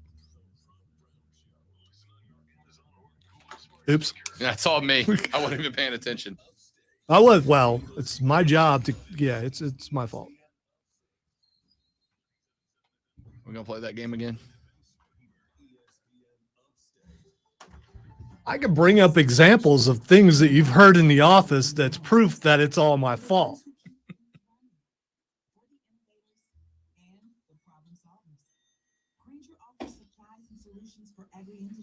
I need you tonight. Gosh darn it. Experts to help answer your toughest questions. So whatever challenge you face, we have the knowledge and products to help. Call, click Grainger.com, or just stop by. Grainger, for the ones who get it done. With just one spray of Microban 24, your hard surfaces are sanitized for up to 24 hours. Touch after touch after touch. So 6 hours from now? Still sanitized. 12 hours? Yep. 18 hours. We're really doing this. 24 hours. When used as directed, one spray of Microban keeps killing 99.9% of bacteria, touch after touch for, up to 24 hours. Wow. Microban 24, the sanitizer 4 out of 5 doctors would use in their own homes. So why aren't you? From city streets to back roads, from road warrior to conqueror, there are some things you can always count on, like the reliability, durability, and power of DieHard, America's most trusted auto battery. No matter where your journey takes you, count on DieHard to get you started on the road ahead. Available at your local Advance Auto Parts and participating CarQuest stores. What makes AutoZone America's #1 battery destination? Because they offer free battery testing and charging and reliable replacement batteries starting at just $79.99. And they've always got your battery solution. Get in the zone. AutoZone. 5G is here. With the big carriers, want you to sign a crazy long-term contract and get in a lot. Well, no more. Because Straight Talk Wireless has rolled out 5G coverage nationwide, with plans starting at just $35 a month with no contract. And get a Samsung Galaxy A32 5G for only $299. All on America's best network. 5G coverage, 5G phones, less money. Straight Talk Wireless, no contract, no compromise. 5G capable device requires actual availability, coverage, and speed. With early paycheck, you can get your direct deposit up to 2 days earlier. That's another reason banking with Capital One. ESPN, I have two kids. One pulls for Carolina, and one says he likes Clemson. The former has his college paid for, and I hope the other one learns how compound interest works. Plus, with no fees or minimums on checking and savings accounts, is banking with Capital One even a decision? That's banking with your wallet.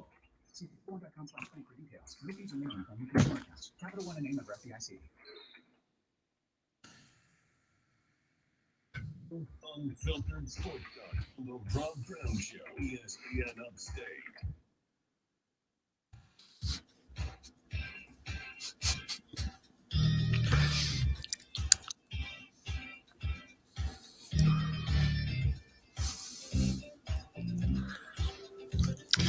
You're a terrible person, Lonzo.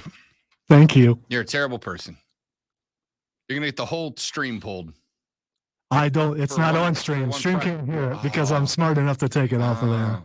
You can hear it though, and the listening audience on radio can hear it. I told Lonzo I went to the restroom earlier, and somebody's got the Alexa in the bathroom set to Classic Rock 101.1, and Stoneman's on their broadcast again. And during the break, he played Need You Tonight by NXS.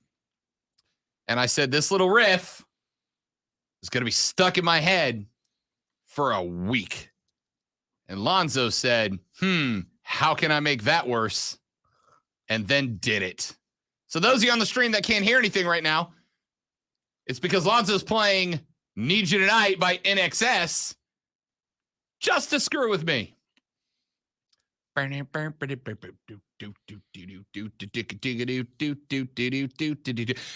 844-477-3776, 844-GSP-ESPN. Email, text us on the Ingles Market text line 71307 or tweet us at the Rob Brown Show, at Lonzo on Word. Texter says, I have two kids. One pulls for Carolina and one says he likes Clemson. The former has his college paid for, and I hope the other one learns how compound interest works.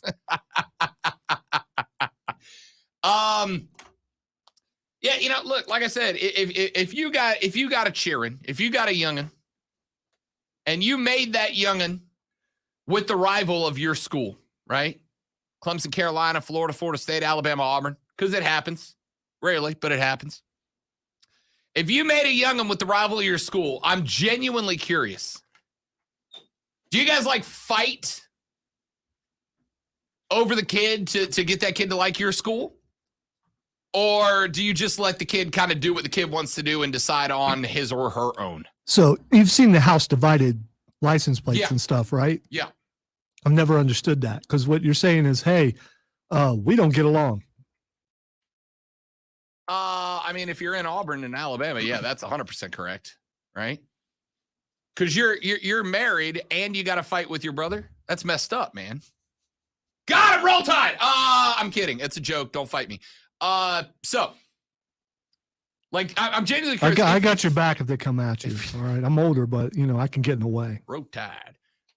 If you and I know we're more likely Clemson, Carolina. There may even be a Furman Wofford rivalry kid out there. If you are the parent of a kid and the other parent of the kid, and y'all are rivals, right? You're a house divided.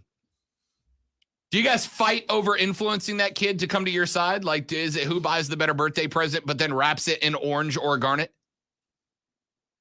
You guys like send them on vacation and just be like, hey, just want you to know this vacation was paid for by an education provided by Clemson University.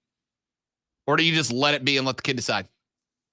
Like my parents personally were just like whoever you like. We don't care. I'm a Braves fan. My brother's a Cubs fan because my mom was born in Chicago, even though she lived in New Orleans her whole life.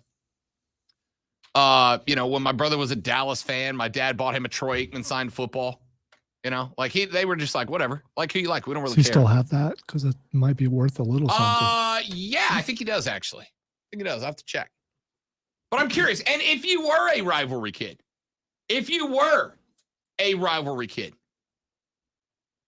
mom was a fan of XY State and dad was a fan of University of XY, what was it like for you?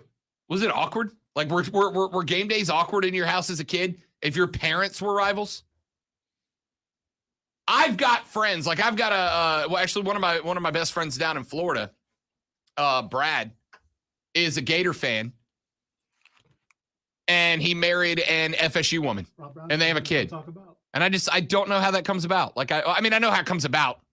I got the birds and the bees speech. All right. Okay, what's your name? I mean, I'm saying, I don't know how do you raise the kid in that situation? How do you raise the kid? Do you raise them impartially and let them decide on their own? Or are you guys like fighting over influence to make sure the kid sways your way? And if you have more than one kid, do you designate like, okay, that one is yours and this one is mine? You do with that one what you want to do on Saturdays, and I will do what I want to do with this one on Saturdays. How's that work? Let's do this. Let's run to our last break. When we come back, we got Melinda on the line. We'll talk to her. Then we'll wrap up hour number 2 on the Rob Brown Show at ESPN Upstate.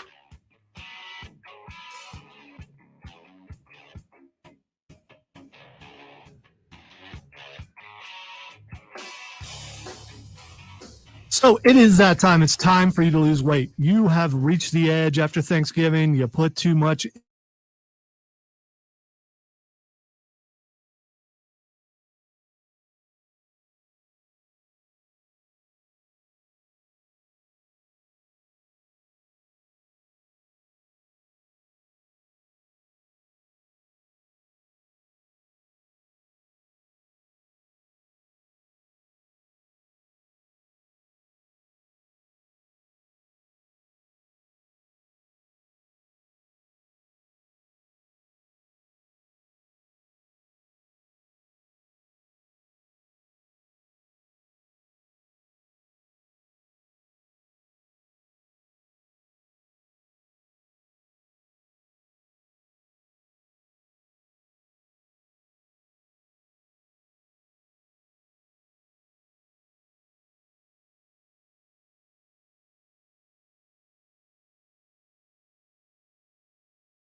the right person comes along, which is why you should try ZipRecruiter for free at ZipRecruiter.com/free. ZipRecruiter doesn't depend on candidates finding you. Its powerful technology identifies people with the right experience. Dear Abby, I mean Rob. You know, yesterday I saw the Latino version of Rob Brown, and I wanted to take a picture so bad, but dude was ticked. He was cursing in Spanish outside of a store, but he's dressed similarly to how you're dressed right now. He had a hockey jersey, everything, and it's like had the hat, had the matching glasses. He had everything, but he was just a Latino version. Right. And I'm just like, it's all I could do. It's like, okay, if I take a picture of this guy and he catches me, he's gonna want to fight.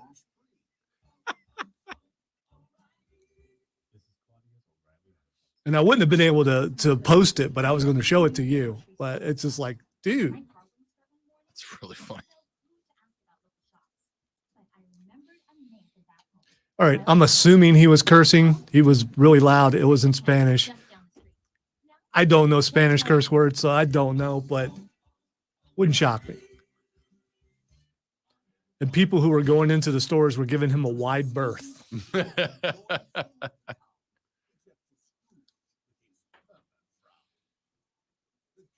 To the point where I almost walked up and say, "Hey man, what are you doing here?" But then he turned sideways and then the Spanish started flowing. I was like, that's not Rob. That's not Rob.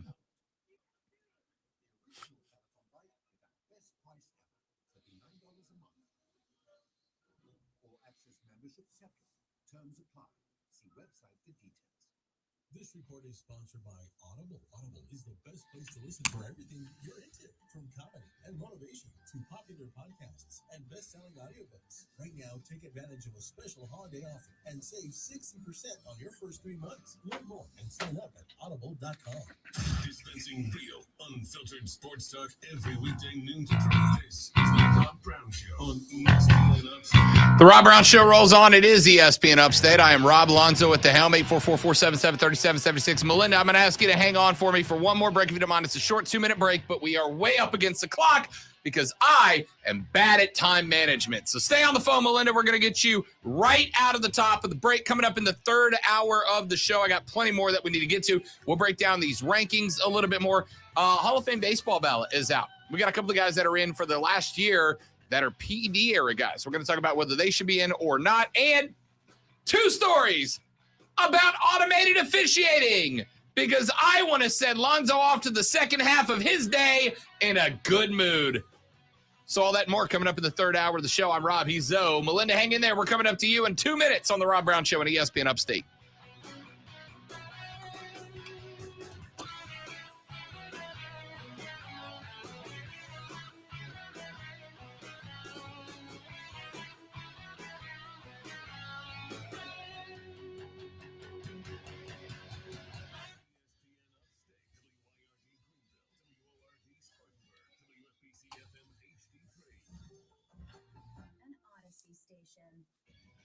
AutomotiveMap.com presents your ESPN Upstate Sports Center update powered by The Score.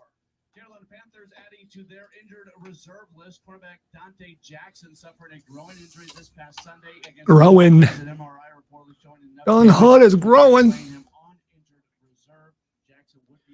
You're right, Adam. It was Roberto Brown. That's El Roberto. Roberto. I'd say it that way, but I can't roll my R's. Adam So. said easy.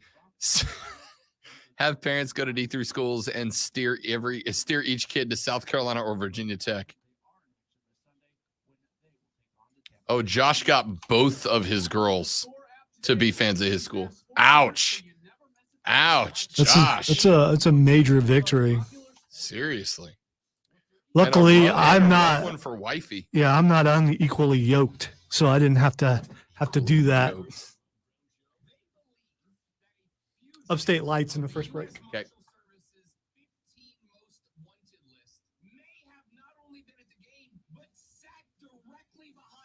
play on camera for the duration of the game. John Rufo is wanted by the Marshals because of his part in a $350 million bank fraud scam. Carmine Pascal, who is Rufo's cousin, told ABC7, quote, "I'm watching and there's Johnny." Yo, Carmine, Carmine! I'm gonna be at the game. You filthy rat, you backstabbing rat. Joe and Greer texts in and says, "Tune into tomorrow's show where Carmine swims with the fishes." Got some cement shoes for you. Hey, come on. Why don't we take a little boat ride, huh? We know it was you. We know you snitched, you dirty damn rat. I hope you can swim with concrete shoes on, Carmine. Hey, Greenville, Spartanburg. Catch the Rob Brown Show weekdays noon to 3 on ESPN Upstate. Radio.com is now Odyssey. Download the Odyssey app and listen to ESPN Upstate and all the sports, news, music, and podcasts. We'll make sure you and your people do everything possible to see that it is perfect. All in one place. It's the Odyssey app for ESPN Upstate. Odyssey is your new home for all the audio that matters to you. Download the Odyssey app today. Get all the sports you love. They get to the end of baseball, get more basketball. And listen to ESPN Upstate. Morning. And check this out.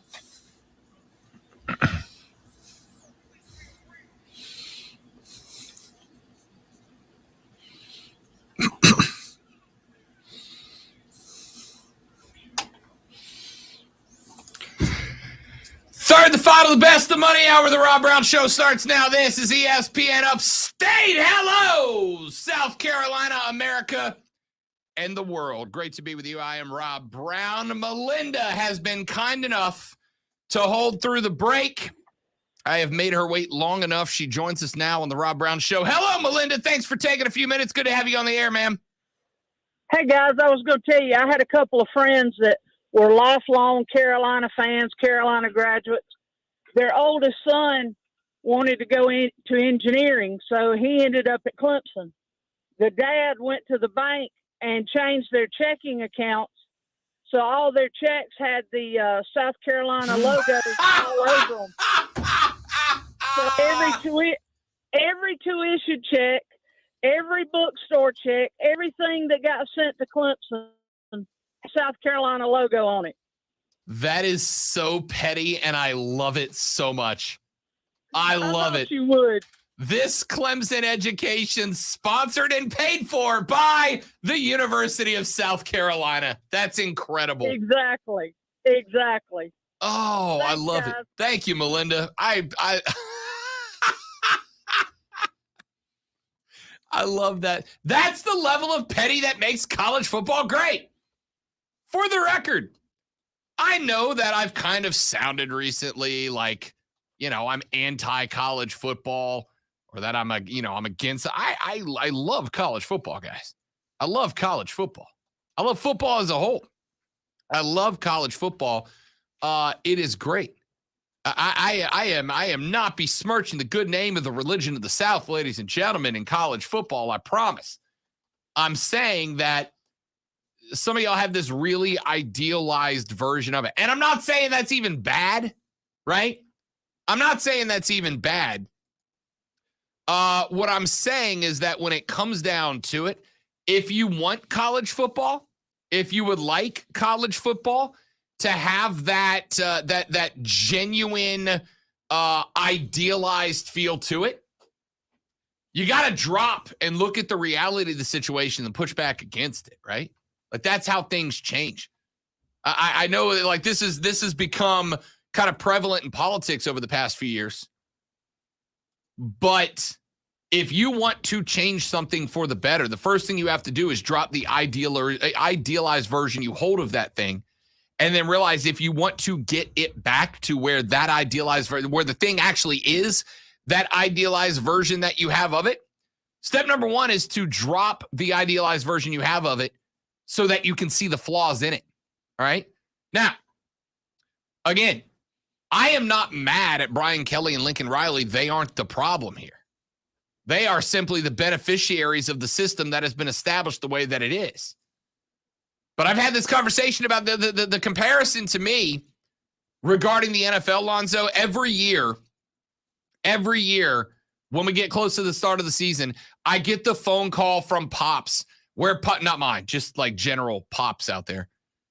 General Pops out there calls and says, I was looking at bringing my kid over to a Falcons game, up to a Carolina game, but I can't do it because ticket prices are outrageous for this particular form of entertainment. And every single year,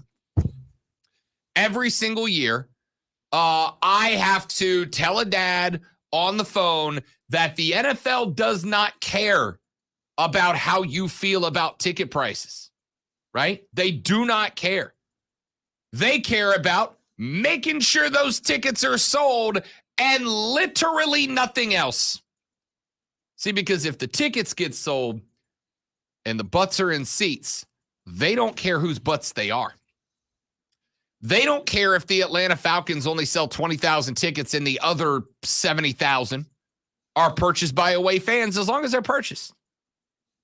They don't. You can buy Falcons tickets on the real cheap right now, guys. You know why? Because nobody's going to the games. And they're not really good. So there's that. It's supply and demand. If you were looking preseason for Falcons tickets, you couldn't find them because the season tickets were all bought up and the single game tickets were $150 a pop. And it sucks, but you can get them now because the season tickets goers ain't going and they're selling their tickets. It's all supply and demand, just like everything else. If there is a demand out of the University of Southern California to have a head coach that they can pay $10 million a year to go win 8 football games, 9 football games, 10 football games, I promise you there's a supply of football coaches who are lined up to sign one of them contracts, guys. I promise you they are lined up to sign one of those contracts. If you think college football should do better as far as making sure that the sport is, developing good, young, hardworking, responsible Americans, I'm cool with that.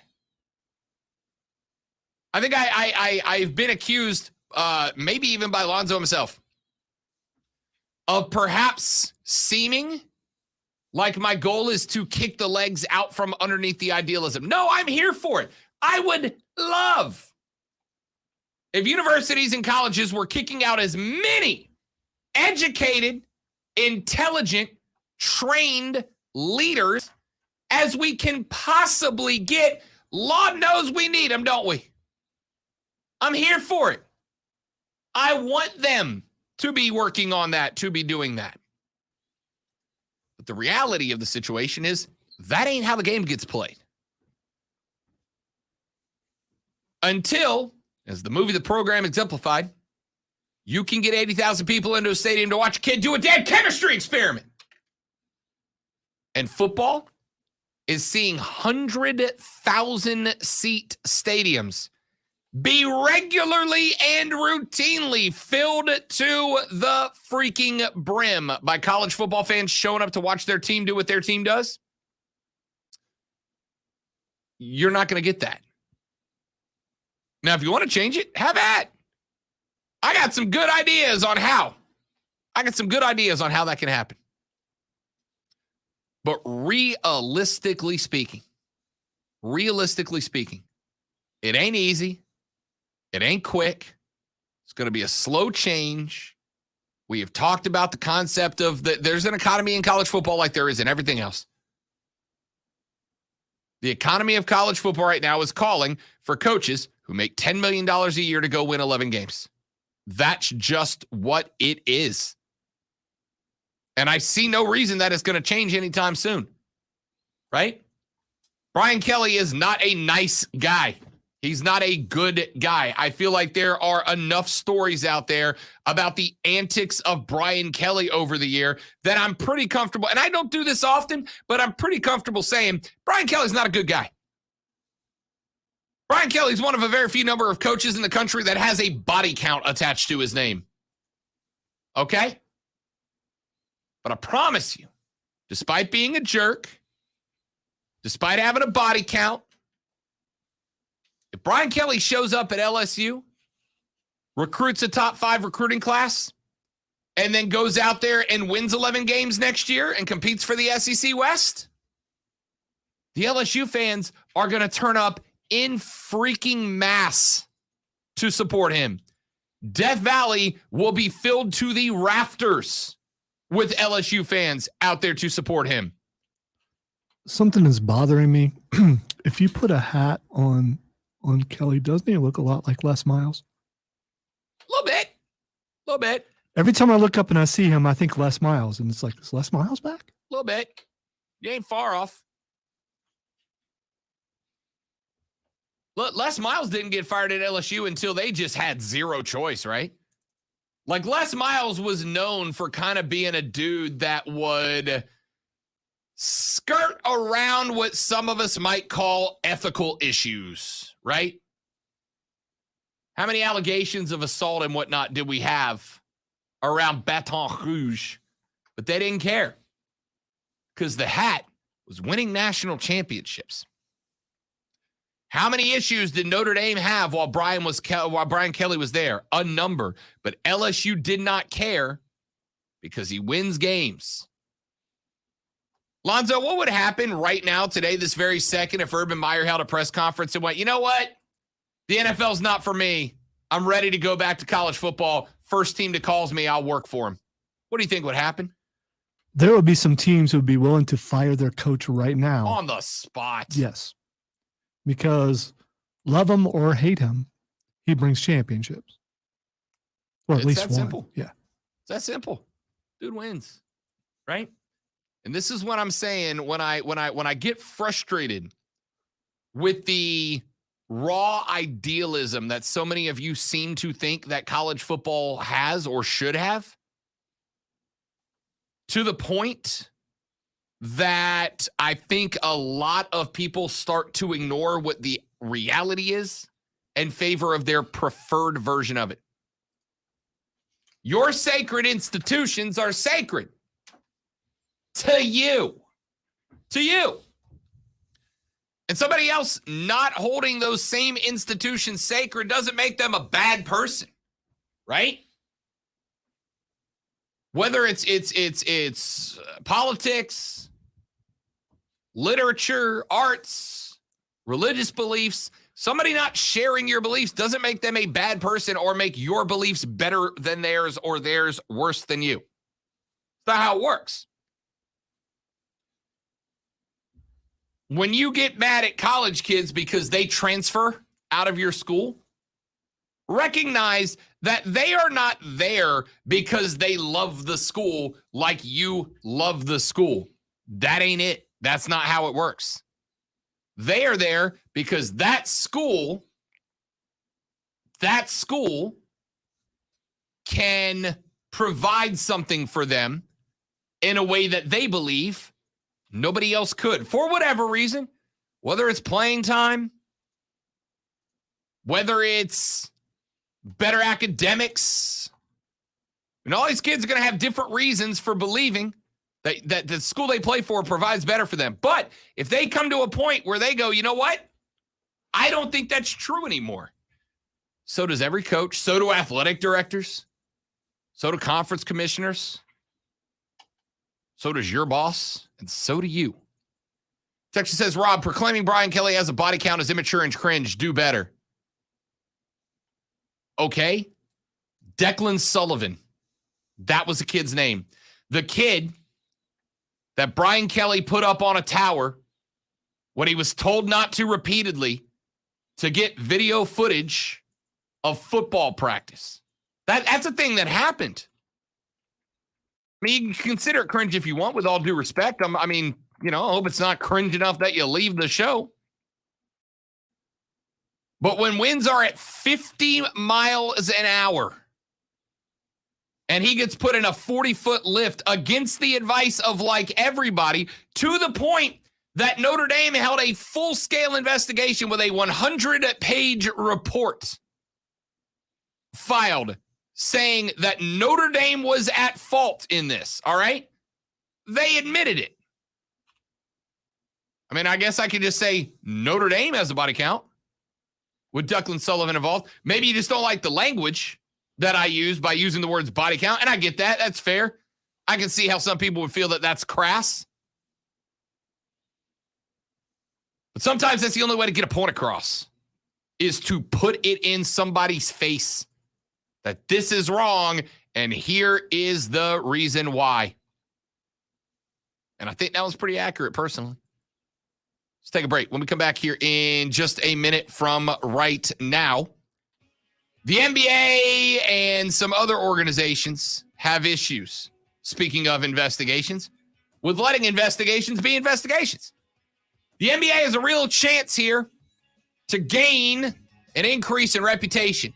And it's a real easy thing that they can do to make that happen. Are they willing to? I'll address why they absolutely should when we come back on the Rob Brown Show on ESPN Upstate. State lights.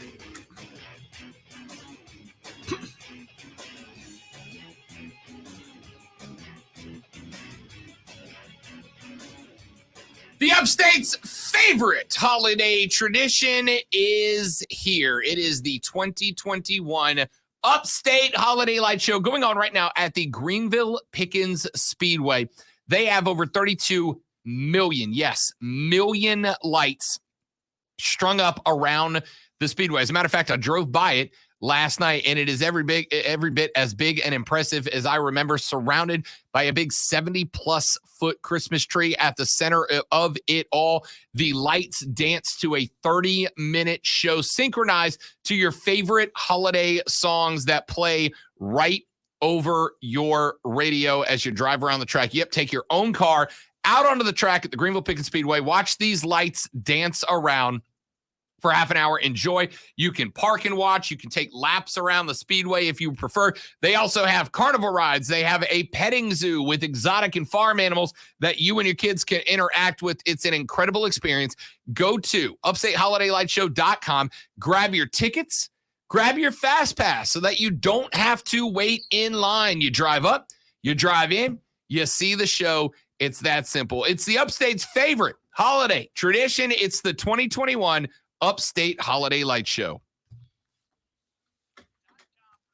ESPN Upstate Sports Center update powered by The Score. Carolina Panthers adding to their injured reserve list. Quarterback Dante Jackson suffered a groin injury this past Sunday against the Dolphins. An MRI reportedly showing enough damage that they are playing him on injured reserve. Jackson would be eligible to return after 3 weeks, but the team is saying that his season is over. So the Panthers this week losing Jackson in addition to running back Christian McCaffrey, who was officially placed on injured reserve on Monday. The team has activated guard Deontay Brown from injured reserve. Panthers going into a bye week. They won't play again until December 12th when they match up against Atlanta. Speaking of the Falcons, they are in action this Sunday when they will take on the Tampa Bay Buccaneers. Download the Score app today. Lightning fast sports alerts so you never miss a thing. It's why the Score app is one of North America's most popular sports apps. With your ESPN Upstate Sports Center. I apologize for Rob and I not talking during the break, but we're both stretching. I'm here. Is somebody commenting? Did I miss it? No. Oh, okay. We were both doing the same thing, and I'm just, It's getting old. Thing sucks, Lonzo.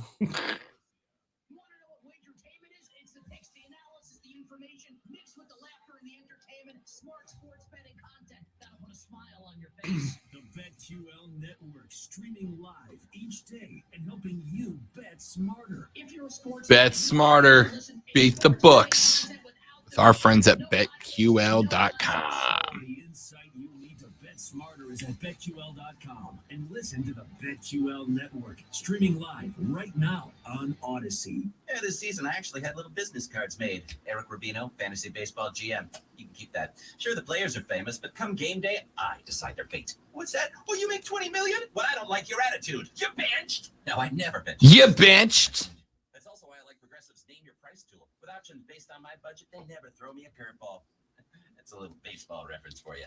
Get options based on your budget with Progressive, even if you're not a legend in your own mind. Progressive Casualty Insurance Company and affiliates. Price and coverage match limited by state law. Did you know the arrow in Amazon's logo represents A to Z? Maybe the My Computer Career logo should represent unemployed to employed. Ryan was out of work when he started classes in March. In September, he started his IT career, working for Amazon. making more money than he ever thought possible. Here's a prime opportunity. Go to mycomputercareer.edu and take the free career evaluation today. You could start your new life as an IT pro in as little as 4 months. It's not rocket science. It's mycomputercareer.edu. This report is sponsored by Audible. Audible is the best place to listen for everything you're into, from comedy and motivation to popular podcasts and best-selling audiobooks. Right now, take advantage of a special holiday offer and save 60% on your first 3 months. Learn more and sign up at audible.com. Made for upstate sports junkies. These pathetic junkies? Come on, look at them. You eat sports like food every day. Get hooked on the Rob Brown Show, noon to 3 every weekday on ESPN Upstate.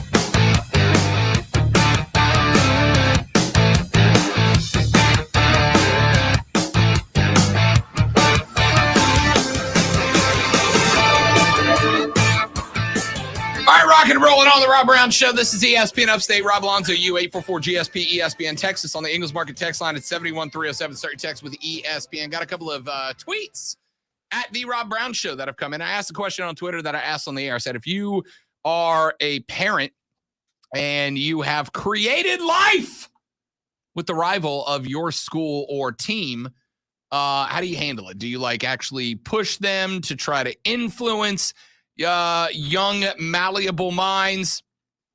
Do you let them decide on their own? Is it a fight? We got a couple of responses. Let's see. Jordan, my old friend Jordan is listening to the show. Jordan said, I don't have this issue, thankfully, but if I did, it would be a fight to the end. My kid will not be an Alabama fan or a Packers fan.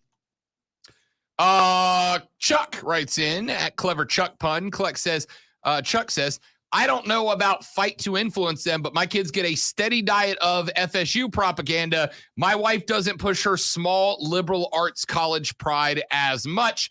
And this one's fun, Lonzo. Keegan's better half, Savannah, has tweeted the show.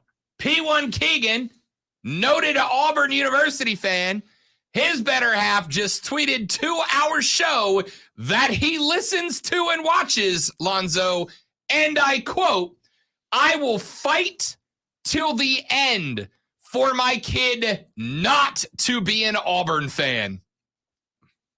Yeah, but what fandom will they have? Because I don't know. I mean, who's she a fan of? Is it just you don't want them to be a Auburn fan? I mean, do you have a specific I believe team? She's a Georgia fan. Okay. Which makes this situation perfect, right? It makes the situation perfect because you have Georgia and Auburn have a rivalry betwixt the two.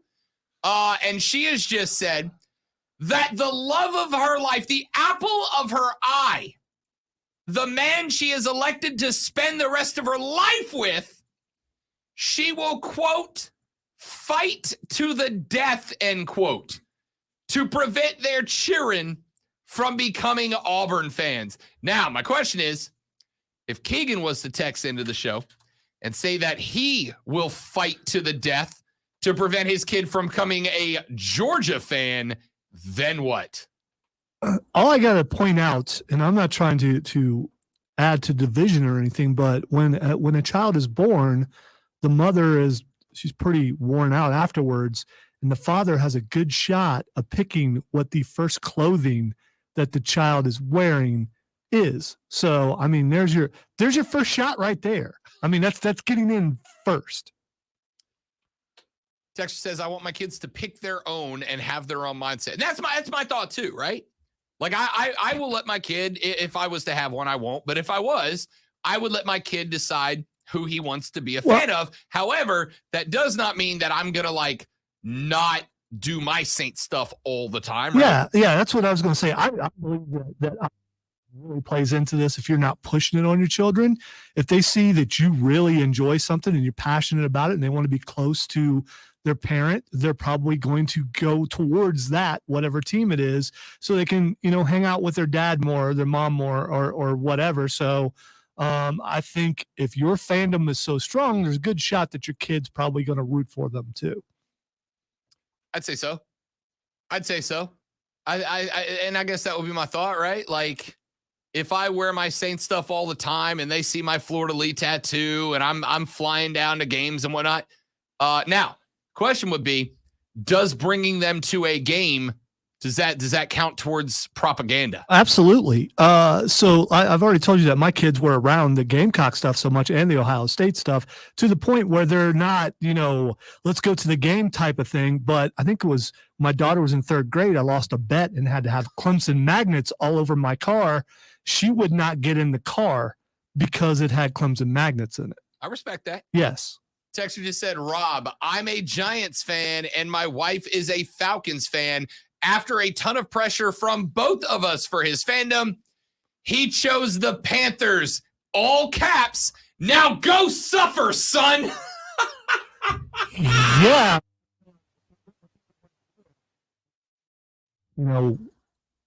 Worse? I mean, not exactly lighting things on fire. right. Any of those. He was suffering teams. no matter what. Yeah. He just decided to suffer in his own, Well, they say misery loves company, except for if you're a football fan, it's better to do that in silence on your own. So Another texture says, another episode of Faces or Heels. Is Keegan's wife the heel or the face for calling Keegan out? I mean, she didn't really call him out. The question's going to be, is she the heel or the face for straight up saying on Keegan's radio show that she knows he's listening and watching, and by the way, haven't heard from him yet, K-Man, that she will fight to the death to stop her kid from becoming a fan of his father's favorite football program. sounds like a healthy rivalry to me. Oh, it's 100% a healthy rivalry. Yeah. It's 100%. I'm looking forward to years to come seeing how this plays out. Here's my other question. Do we bring the sex of the child into play here, right? Like mom's an Auburn fan, dad's a Georgia fan. If it's a little girl, is she more inclined or does mom put a little extra effort in? And if it's their first son, does dad put a little more effort in to try to sway them over? Or is that an archaic viewpoint? I think daughters kind of more lean towards fathers and sons. Think it's flipped around? Yeah, I do. So I got to tell you, like, if I know a lot of folks that say, like, if I was a dad and my son came home a fan of my rival, I'd disown him. And like, you wouldn't, but also I get it, right? Like, you wouldn't. There are things that I don't allow in my house, like orange, but Just orange. just orange. Just orange. Yeah, it's like The color orange. Yeah. Texas says, to be fair, magnets or not, if I was a kid, I wouldn't get in a car that Lonzo was driving either. Yeah, this must be Mark Ryan texting because he's driven with me a couple of times when I was doing 5 miles and he was scared. Oh, that's funny. Good text. And I just want to say spotless driving record. Spotless. Since I've been in South Carolina. All right, 844-477-3766. And I hope it remains that way. 844-GSP ESPN. Text this on the Ingles Market text line at 71307. 71307 is the number. Let's take a break. When we come back here in just a minute from right now, I've got a couple more things that I want to get to, including a pair of stories about automated officiating guaranteed to send Lonzo into a white hot rage for the rest of the day. We'll hit that when we return. My name is Rob. He is Lonzo, and you are listening to The Rob Brown Show right here on ESPN Upstate. I'm offended, people. Are you saying I'm a bad driver, or you just don't want to ride in my car, or you just don't like my music choice? You don't know what I listen to.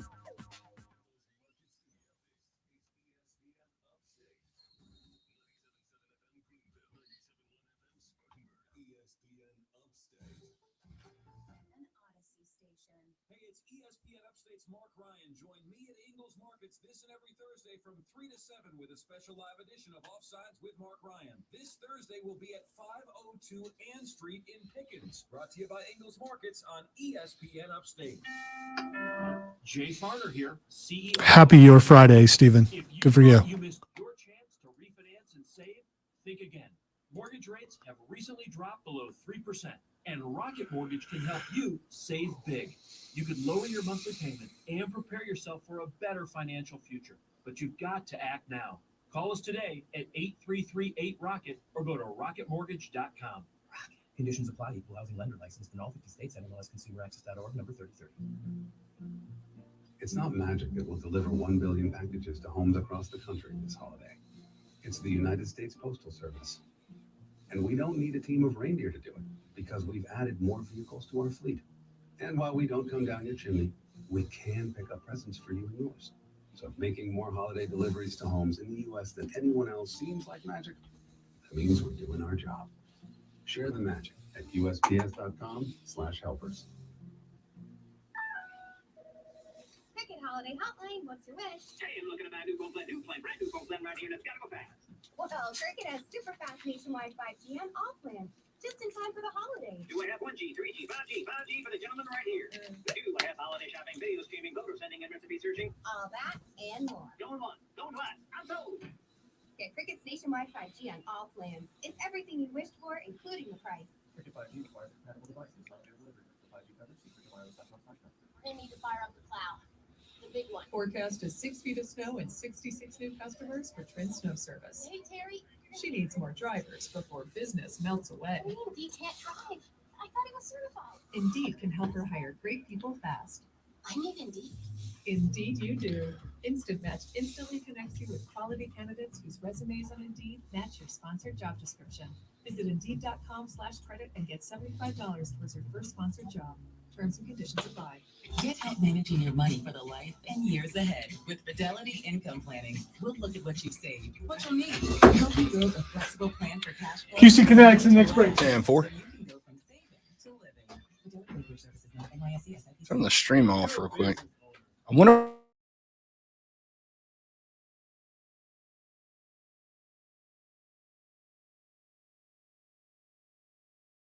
Oh, well. Sorry. That is what it is. I'm sure it had nothing to do with you. That was serious. I'm sure it had nothing to do with me. From examining how vital bats are in the creation of Mexican tequila to exploring a lost continent right under our feet, each episode of Nat Geo's Overheard podcast takes a dive into the conversations that occur behind the scenes at National Geographic. Overheard is presented by the City Advantage Platinum Select Card, the card built for your adventure. For a limited time, apply for the City Advantage Platinum Select Card, and you can earn 50,000 Advantage bonus miles after qualifying purchases. Head to city.com/adventure to learn more. We're not here to take part. We're here to take over. Name the best sports talk show in South Carolina. ESPN. The Rob Brown Show rolls on. It is ESPN Upstate. Rob Alonzo and you be a part of the program at 844-GSP ESPN. Text us on the Ingalls Market text line 71307. Start your text with ESPN so we can read it on the air. 2 stories coming out about automated officiating, and boy, howdy, is your boy excited. That would be your boy me, not Lonzo. We are going to be slipping. It looks like FIFA, the international governing body of soccer, has spent the last 2 years working on trials and tests of semi-automated VAR, video assisted replay, I think is the title of it, VAR.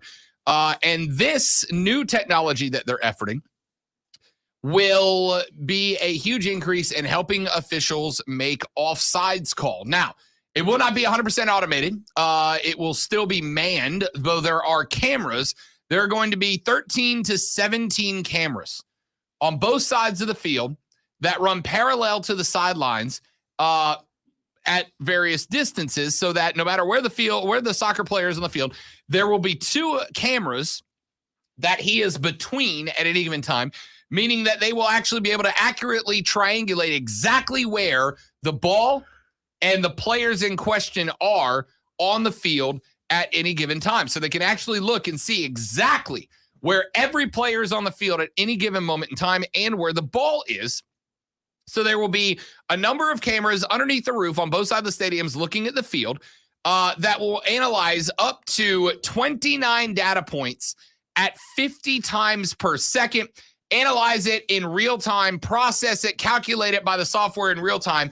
And if it senses an offsides penalty, it will then buzz the sideline official who can immediately raise the flag. And part of the reason that they want to get on with this is because of the number of times that goals are scored on an offside play and the offside is delayed. So you go through this whole thing of the play continuing, the shot, the goal, the celebration, the scoreboard flips, and then they got to undo all that and restart play, and it just wastes time. They're going to test this technology out for the first time in a full way coming up in the 2021 Arab Cup. This is going to be one of the last big tournaments that take place in the Middle East before the World Cup takes place next year in Qatar. It will be the test event for World Cup stadiums to see if this technology works. And So- I am 100% on board. So there's still a human behind this. So there's still the possibility of human error. There's still a human bias in that they are watching the software analyze and process and make sure that it is working accurately in order to gauge its efficiency. If it gets to a point where they run it through an entire tournament, potentially the World Cup, and they decide that there are no flaws to it and that it is working the way that they want it to work, then at that point, it will just become an automated software that runs offside calls for officials, which means you get the human error of missed offside calls out of the way. So let's say that they approve this and it happens and someone finds a way to hack it and they cause, it to be buzzed in saying it's an offsides. Does the human official, can they override it? Or is it final? I would assume that if somebody hacked in and was making it call egregious offsides, like it's still going to be studied and analyzed. No, well, after as far as it goes, I mean, if you are smart enough to hack it, you're probably not going to make it go off every few seconds. It just has to do with, someone betting a lot of money and deciding at the right time to cause it to go off falsely. I mean, sure. And even then, it is going to have fewer errors in games than officials. Even if I acknowledge to you that there is the potential for somebody to hack into that system and buzz a non-offsides call offsides, there will still be fewer missed offsides calls by just letting officials officiate that. It's a tough call to make. So that could potentially, you could kill momentum when it looks like someone is got a good shot and they're driving on goal and they got a good shot. You could kill momentum by hacking in and cause it to buzz, and then it would be offsides. And again, I'm just curious if when this becomes completely computerized, completely controlled by the AI, does the human have the ability to override it, or is that call the call you got to go with? I think just like football, at the end of the day, the guy wearing the white hat's got the ultimate call, right? Like he ultimately is going to decide what happens on the football field and has the authority to do so. Yeah, there's always going to be a person who's in charge. And if they look and they go, we feel like this automated system is getting it wrong, right? We feel it's getting it wrong. Let's figure out why. If it's because somebody hacked it, then they'll be able to address that down the road, just like with every software ever. Lonzo, theoretically, if I wasn't an idiot, I could hack into your phone right now and find out every detail of your life, or at least a good chunk of them. But you know that there are people who oversee that product, the software, the phone itself, that are consistently and continually updating software to prevent that from happening, to the point that you're not erasing and leaving your cell phone in a river somewhere to prevent people from hacking into you. You understand. Or Tom breaking it in half. Sure, exactly. And just saying it was an old phone. Exactly. You're not doing that because you trust that the folks who are in charge of that, there is some implicit level of trust that we all have to go through on a daily basis of other people to be doing their job for us to be safe. From the minute you wake up, you set your alarm, trusting that the people who set the alarm, who built the alarm clock, set it to wake you up on time. You get in your car, assuming that the engineers and the manufacturers who put your car together made a safe product. You drive down the road, assuming that the engineers and the civil engineers who built those freeways, those interstates, those highways did a good job. You walk into this building, assuming that the folks who built this building put together a sturdy structure that won't fall down on you. You sit in that chair, assuming that the people who manufactured the chair put together a good product so it won't just break and you go fall into the floor. I mean, everything you do, there are implicit levels of trust that people who get paid lots of money to make sure these things are right, get it right. Your pro-robot agenda continues. end is justified and correct. Well, I mean, if there was a robot sitting there with Rob's face on it, that's exactly what that robot would say. My goodness, was that a segue, Lonzo? Was that a segue for a subject you don't like? Nearly 25 years, man. I on like radio.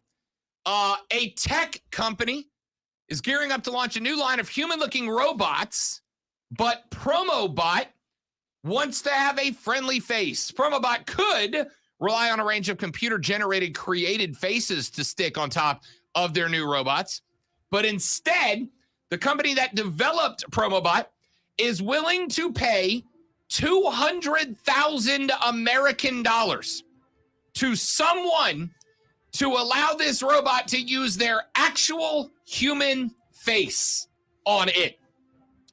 Promobot is hoping to launch their robots in hotels, shopping centers, and airports in North America and the Middle East from 2023. The company said it's hunting for a kind and friendly appearance, but they will accept applications from people of all races and genders. They do have to be over the age of 25. On their website, the company said, quote, our company is developing technologies in the field of facial recognition, as well as speech, autonomous navigation, artificial intelligence, and other areas of robotics. Since 2019, we have been actively manufacturing and supplying humanoid robots to the market. I'm trying so hard not to laugh. Our new clients want to launch a large-scale project, and as for this, they need to license a new robot appearance to avoid legal delays. The winning applicant will first have to take a 3D model of their face and body for the robot's external features. Then you will have to dictate at least 100 hours of speech material to copy your voice, which will then be used by the machine to communicate with customers. After that, the winning applicant will have to sign a, quote, license agreement, end quote, that allows the, quote, use of your appearance for an unlimited period, end quote.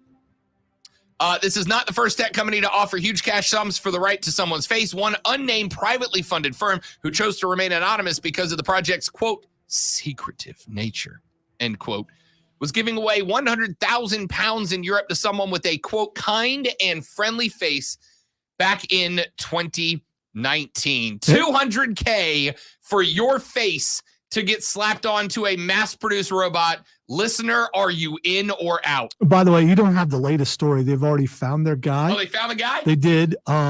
It's a guy named Arnold Schwartz. I can't say the last name, but they found his first name's Arnold, and they found him. So, and all the robots are going to look just like this. But he needs your clothes. Take off your clothes. He has such a kind face too. Here's what I want.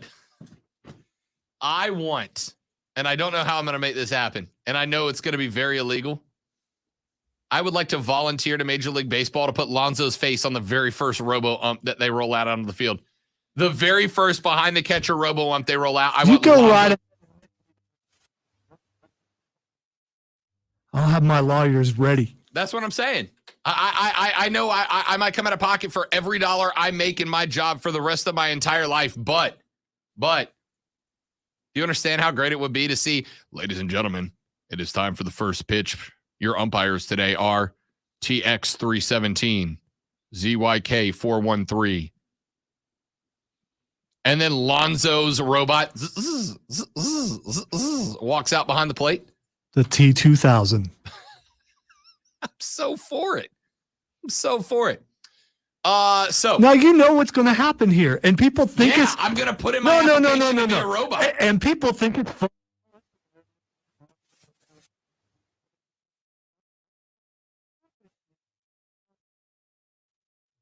You know what we're going to do? We're going to put Arnold's face on there just as a joke, and it's going to be funny until.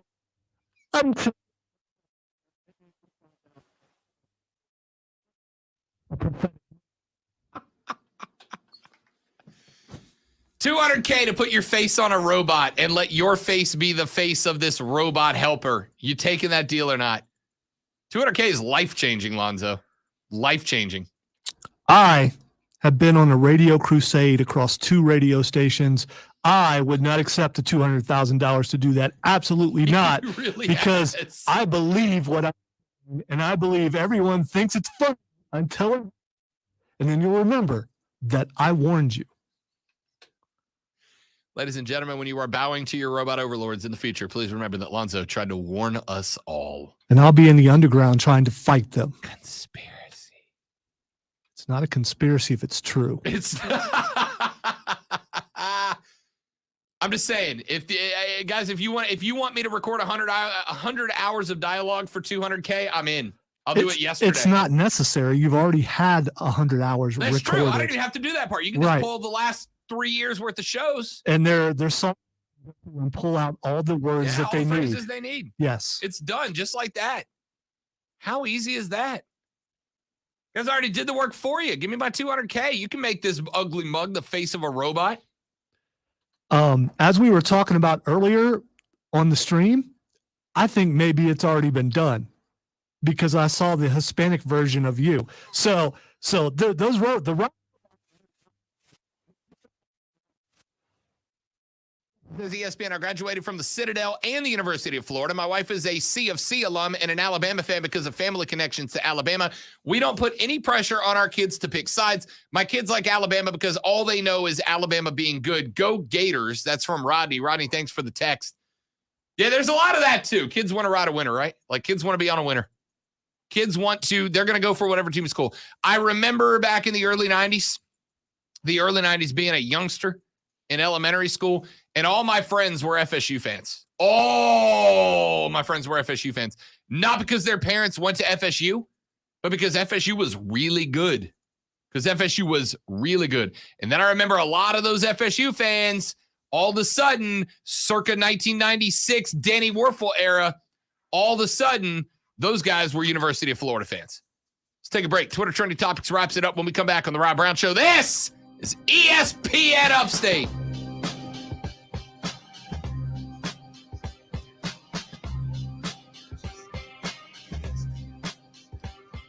Our friends at QC Kinetics want you to be able to live your life without the fear of joint pain. You know what I'm talking about when you get up in the morning and yesterday you played around a golf and all of a sudden that hip, goodness gracious, it hurts. You wake up because you slept the wrong way and the joints in your neck are all jacked. Or you walked a couple of miles, maybe you went and hiked Paris Mountain the night before, and all of a sudden those knees are just killing you. Well, QC Kinetics is here to help. QC Kinetics is here to tell you can get rid of that joint pain and you do not have to have surgery to do it. They offer regenerative, non-surgical therapies that harness your body's natural healing power. They restore it. They heal that connective tissue in your joints, and they remind your body, hey, this is how you make that stop. This is how you restore that connective tissue so that you don't have to deal with that joint pain. You want to learn more? Go to QCkinetics.com, QCkinetics.com, QCkinetics.com, and check out the science behind their non-surgical regenerative therapies and find why they have dozens and dozens and dozens of happy, satisfied clients right here in the upstate. Give them a call, 864-448-3772, 864-448-3772. Mention the Rob Brown Show. Get that first consultation for free and learn how you can feel better, faster, naturally without surgery with our friends at QC Kinetics.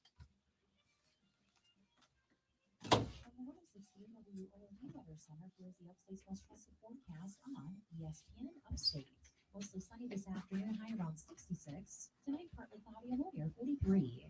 Thursday, sunny, high of 70, and Friday, sunshine, high of 74. Saturday, sunny, high of 70, and Sunday, sunshine, high of 60. Steven, welcome in, buddy. Happy Friday, amigo. Well, happy Friday to you. It's not Friday for us. It's just Wednesday for us. It's Wednesday, right? Yeah, Wednesday.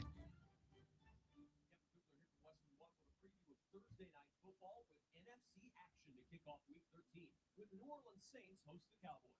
7-4 Dallas will be shorthanded due to COVID protocols, but hopes to end the two-game losing trend with the return of some key players on offense. Join Tony Vaselli and me for the call from the Superdome on Thursday Night Football. Tomorrow night at 8, the NFL plays here on ESPN Upstate. The Upstate Holiday Light Show is going on now at Greenville Pickens Speedway. Drive through a nighttime Christmas wonderland as 32 million colors set the sky ablaze, synchronized to the music of your favorite holiday classics. UpstateLights.com. Donate a toy to an upstate child in need during the Leo Santa Toy Drive. Stop by the Bon Secours Wellness Arena in downtown Greenville all day Wednesday, December 8th through 10 a.m. Thursday, December 9th. Our friends from Greenville County Law Enforcement will be on hand accepting toys and donations. Learn more at leosanta.com. Presented by Rob Inario, attorney at law. That's 864-CALL-ROB. Supported by Greenville Heritage Federal Credit Union and Harley-Davidson of Greenville. Another year is coming to a close, and you're still struggling to open and close your old windows? It's time with American Made Windows. We got a little dark in here. Weird. Right? Update and upgrade our beautiful energy efficient windows today. We do expert work quickly and cleanly, so don't wait. Visit amwupstate.com or call 334-6030. And remember, the best windows are American made. Restrictions may apply. Clients and cost for coverage may vary. Call Protect My Car for details. Look, money's tight for everyone right now. It's been a tough year, and you sure don't need to get hit with a big unexpected bill. Like, what if your car breaks down right now? How are you going to do it? If it's your transmission, that's over $3,000. Your engine, up to $6,000. Even minor repairs like your air conditioning can hit your wallet hard. Here's the good news: if you have a car, truck, or SUV that's $19.99 or newer, you can stop paying for repairs right now. That's right. With Protect My Car, when your car breaks down, we pay your repair bill for you. Just dial 800-279-2827 on your mobile phone now to get started. Protect My Car pays for repairs to your engine, transmission, air conditioning, suspension, and so much more. Dial 800-279-2827 and get your car protected before your next repair bill hits. Dial 800-279-2827 on your mobile phone right now and get free roadside assistance, free towing, free car rental, and free oil changes. Dial 800-279-2827 and never pay for car repairs again. Dial 800-279-2827. Dogs say we've been saying you're in good hands for a long time. Does it mean you're protected from life's uncertainties? I mean, you can worry less and live a little more. Does it mean you're not alone, even when things get kind of hard? Actually, yes. Yes, it does. You're in good hands with Allstate. Allstate and affiliates offer products and services subject to availability, terms, and conditions. In college football, Goodyear knows a new season means new possibilities. Where every Saturday is an opportunity on the road to greatness. No matter if you're out there playing your hardest or cheering the loudest from the sidelines, tailgating in the parking lot, or your favorite spot to watch the game, Goodyear knows passion is what drives us forward all the way to the playoffs. That's the road that moves us. Goodyear, more driven. Show presents Twitter Trending Topics. All right, time for Twitter Trending Topics, where I tell Rob what is trending on the internet, and he regales us all, amazes us with what he knows about the topic. The first thing that's trending is Spotify. Spotify is trending because Spotify has released their annual feature that allows you as a Spotify listener to go check the songs and the artists that you spent the most time listening to this year. So you can get basically a recap of what you listened to, how much of it you listened to, etc. And it's kind of interesting, like I'm a big fan of local independent music. I love going out, but then I looked at my Spotify list and it's basically like just a hodgepodge of traditional music. Well, I say like mainstream music, but over the years, right? Like there's Van Halen's on there. Garth Brooks is on there. And there's some more well-known. Marcus King is on there. There's some weirdos, not weirdos. There's some outliers from what I traditionally listen to. Oh, they're probably weirdos. They probably are. But it's kind of interesting to be able to go back and look through the music choices that you have made over the past 365 days and really get a gauge for it. Because I don't think you really consider like it's kind of hard to get an introspective look at yourself from yourself. And this is, at least as far as music goes, if you're an audiophile like me, I'd be interested to see what Lonzo's looks like. All right. Well, I had never done this before. You can also do it for podcasts. So I'm curious about that too, to find out what podcasts I've listened to the most. Yeah, me too. I have a sneaky suspicion, but I also believe that the song that I played the most will end up being Am I a Man or Am I a Muppet? No, it's absolutely not. As somebody who sits in your office and listens to your Spotify every day, the song you're going to be playing the most is it's going to be either Finn Balor's entrance music. It's going to be, you play another song, and I'll point it out to you next time it plays. But there's a song that plays on your station at least once a day. Yeah, see, but that's, and I don't understand because I have over 1,000 songs. They're picking them. It's not like I could play playlists, but I don't. But I know Am I a Man or Am I a Muppet? I listen to over and over again while I was memorizing the song. Yeah, but you got to think this is a full 365 days. Okay. Yeah. All right, what else we got? All right, the next thing is trending is Tyreek Hill. Tyreek Hill is trending because I don't know why. All right, so yesterday he said he's willing to put his Super Bowl ring up if Usain Bolt will race him. Yeah, do that 5 years ago, pal. Of course you're faster than him now. He's been retired for 3 years. Are you sure? He's still Usain Bolt, though. Yeah, I mean, he is, and he's still he knows how to run, but at the end of the day, he was Usain Bolt like. But if you're Tyreek Hill, you man on the planet. Yeah, I get it, but all right, then go race, challenge the gold medal winner from this year's Olympics, challenge the 100-meter dash winner from this year's Olympics, and then tell me you're the fastest man on the planet. No, I agree. I'm cool I with would that. like to I'm see cool with him. the concept, yeah. I would like to see him race them all at the same time. I'd be cool. Put Usain Bolt, Tyreek Hill, and this year's 100-meter dash winner all on the line at the same time. Let's see what happens. Yeah. That I'm in for. I might even pay for that. Yeah, not 100%. too much, but I'd pay for it. All right, so the next thing. More than I pay for a Jake Paul fight. Well, there you go. If you double what you and I have paid for that, it's still zero. It's still zero. The next thing is trending is No Way Home. Spider-Man No Way Home is premiering this weekend? No, it's not till the 17th. I thought it was the 5th. What movie's coming out this weekend? Something's coming out this weekend. Are you sure? Because I swore it was this weekend. I don't think so. So anyway, it's the 17th. The reason why it's trending is scalpers are selling tickets of up to $25,000. $25,000? Yes. Eat the rich. Let them eat cake. I wanted to. It was trending, so I wanted to find a website that was actually saying that, and CNET, I believe. $25,000. Yeah. Are you, maybe if I am Spider-Man. Yeah. Maybe if I'm Tom Holland. I can wait. Yeah. Even if I have to wait 2 kidding me? weeks, it's still going to be the same movie. It's ridiculous. Yeah. Listen, I want to see it in the first 3 or 4 days it's out, primarily because I know my friends are jerks and will spoil it for the number of surprises that we've all been waiting for. I'm not paying $25. Forget $25,000. I will wait till next weekend. If you're taking somebody with you, you will pay $25. Yeah, for a couple of tickets. Yeah, there you go. No. And popcorn might right, give me one actually more. We got cause one it. more. Hawkeye is trending. No, Steven. I still haven't watched it. Episode 3 dropped today. Did So it? I cannot wait to go home and Well, watch I got it. trivia tonight, and when trivia is over, then I will watch all 3. I will. We can talk about it tomorrow. Tomorrow we will. I wonder how many people out there actually believe that's going to happen. I mean, because you're a busy guy. I get it. I absolutely get it. Why are you looking at me that way? Because you went I'm also doing like a jerk. You know what else like a jerk I'm doing? Steve says, you guys need tickets. I have 5 at $10,000. That's a ticket. That's a deal. I'm going home. I'm done with this. Mark Ryan and Mark Ryan and Diesel are up next with us. See how discombobulated you got me? We're back tomorrow to do it all over again and try harder. We'll talk Swamp Rabbits hockey tomorrow. Fight Club tomorrow at 2:20. Stick around off that. I'm going to talk louder.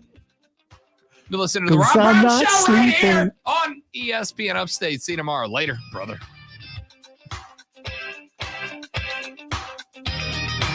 Adios.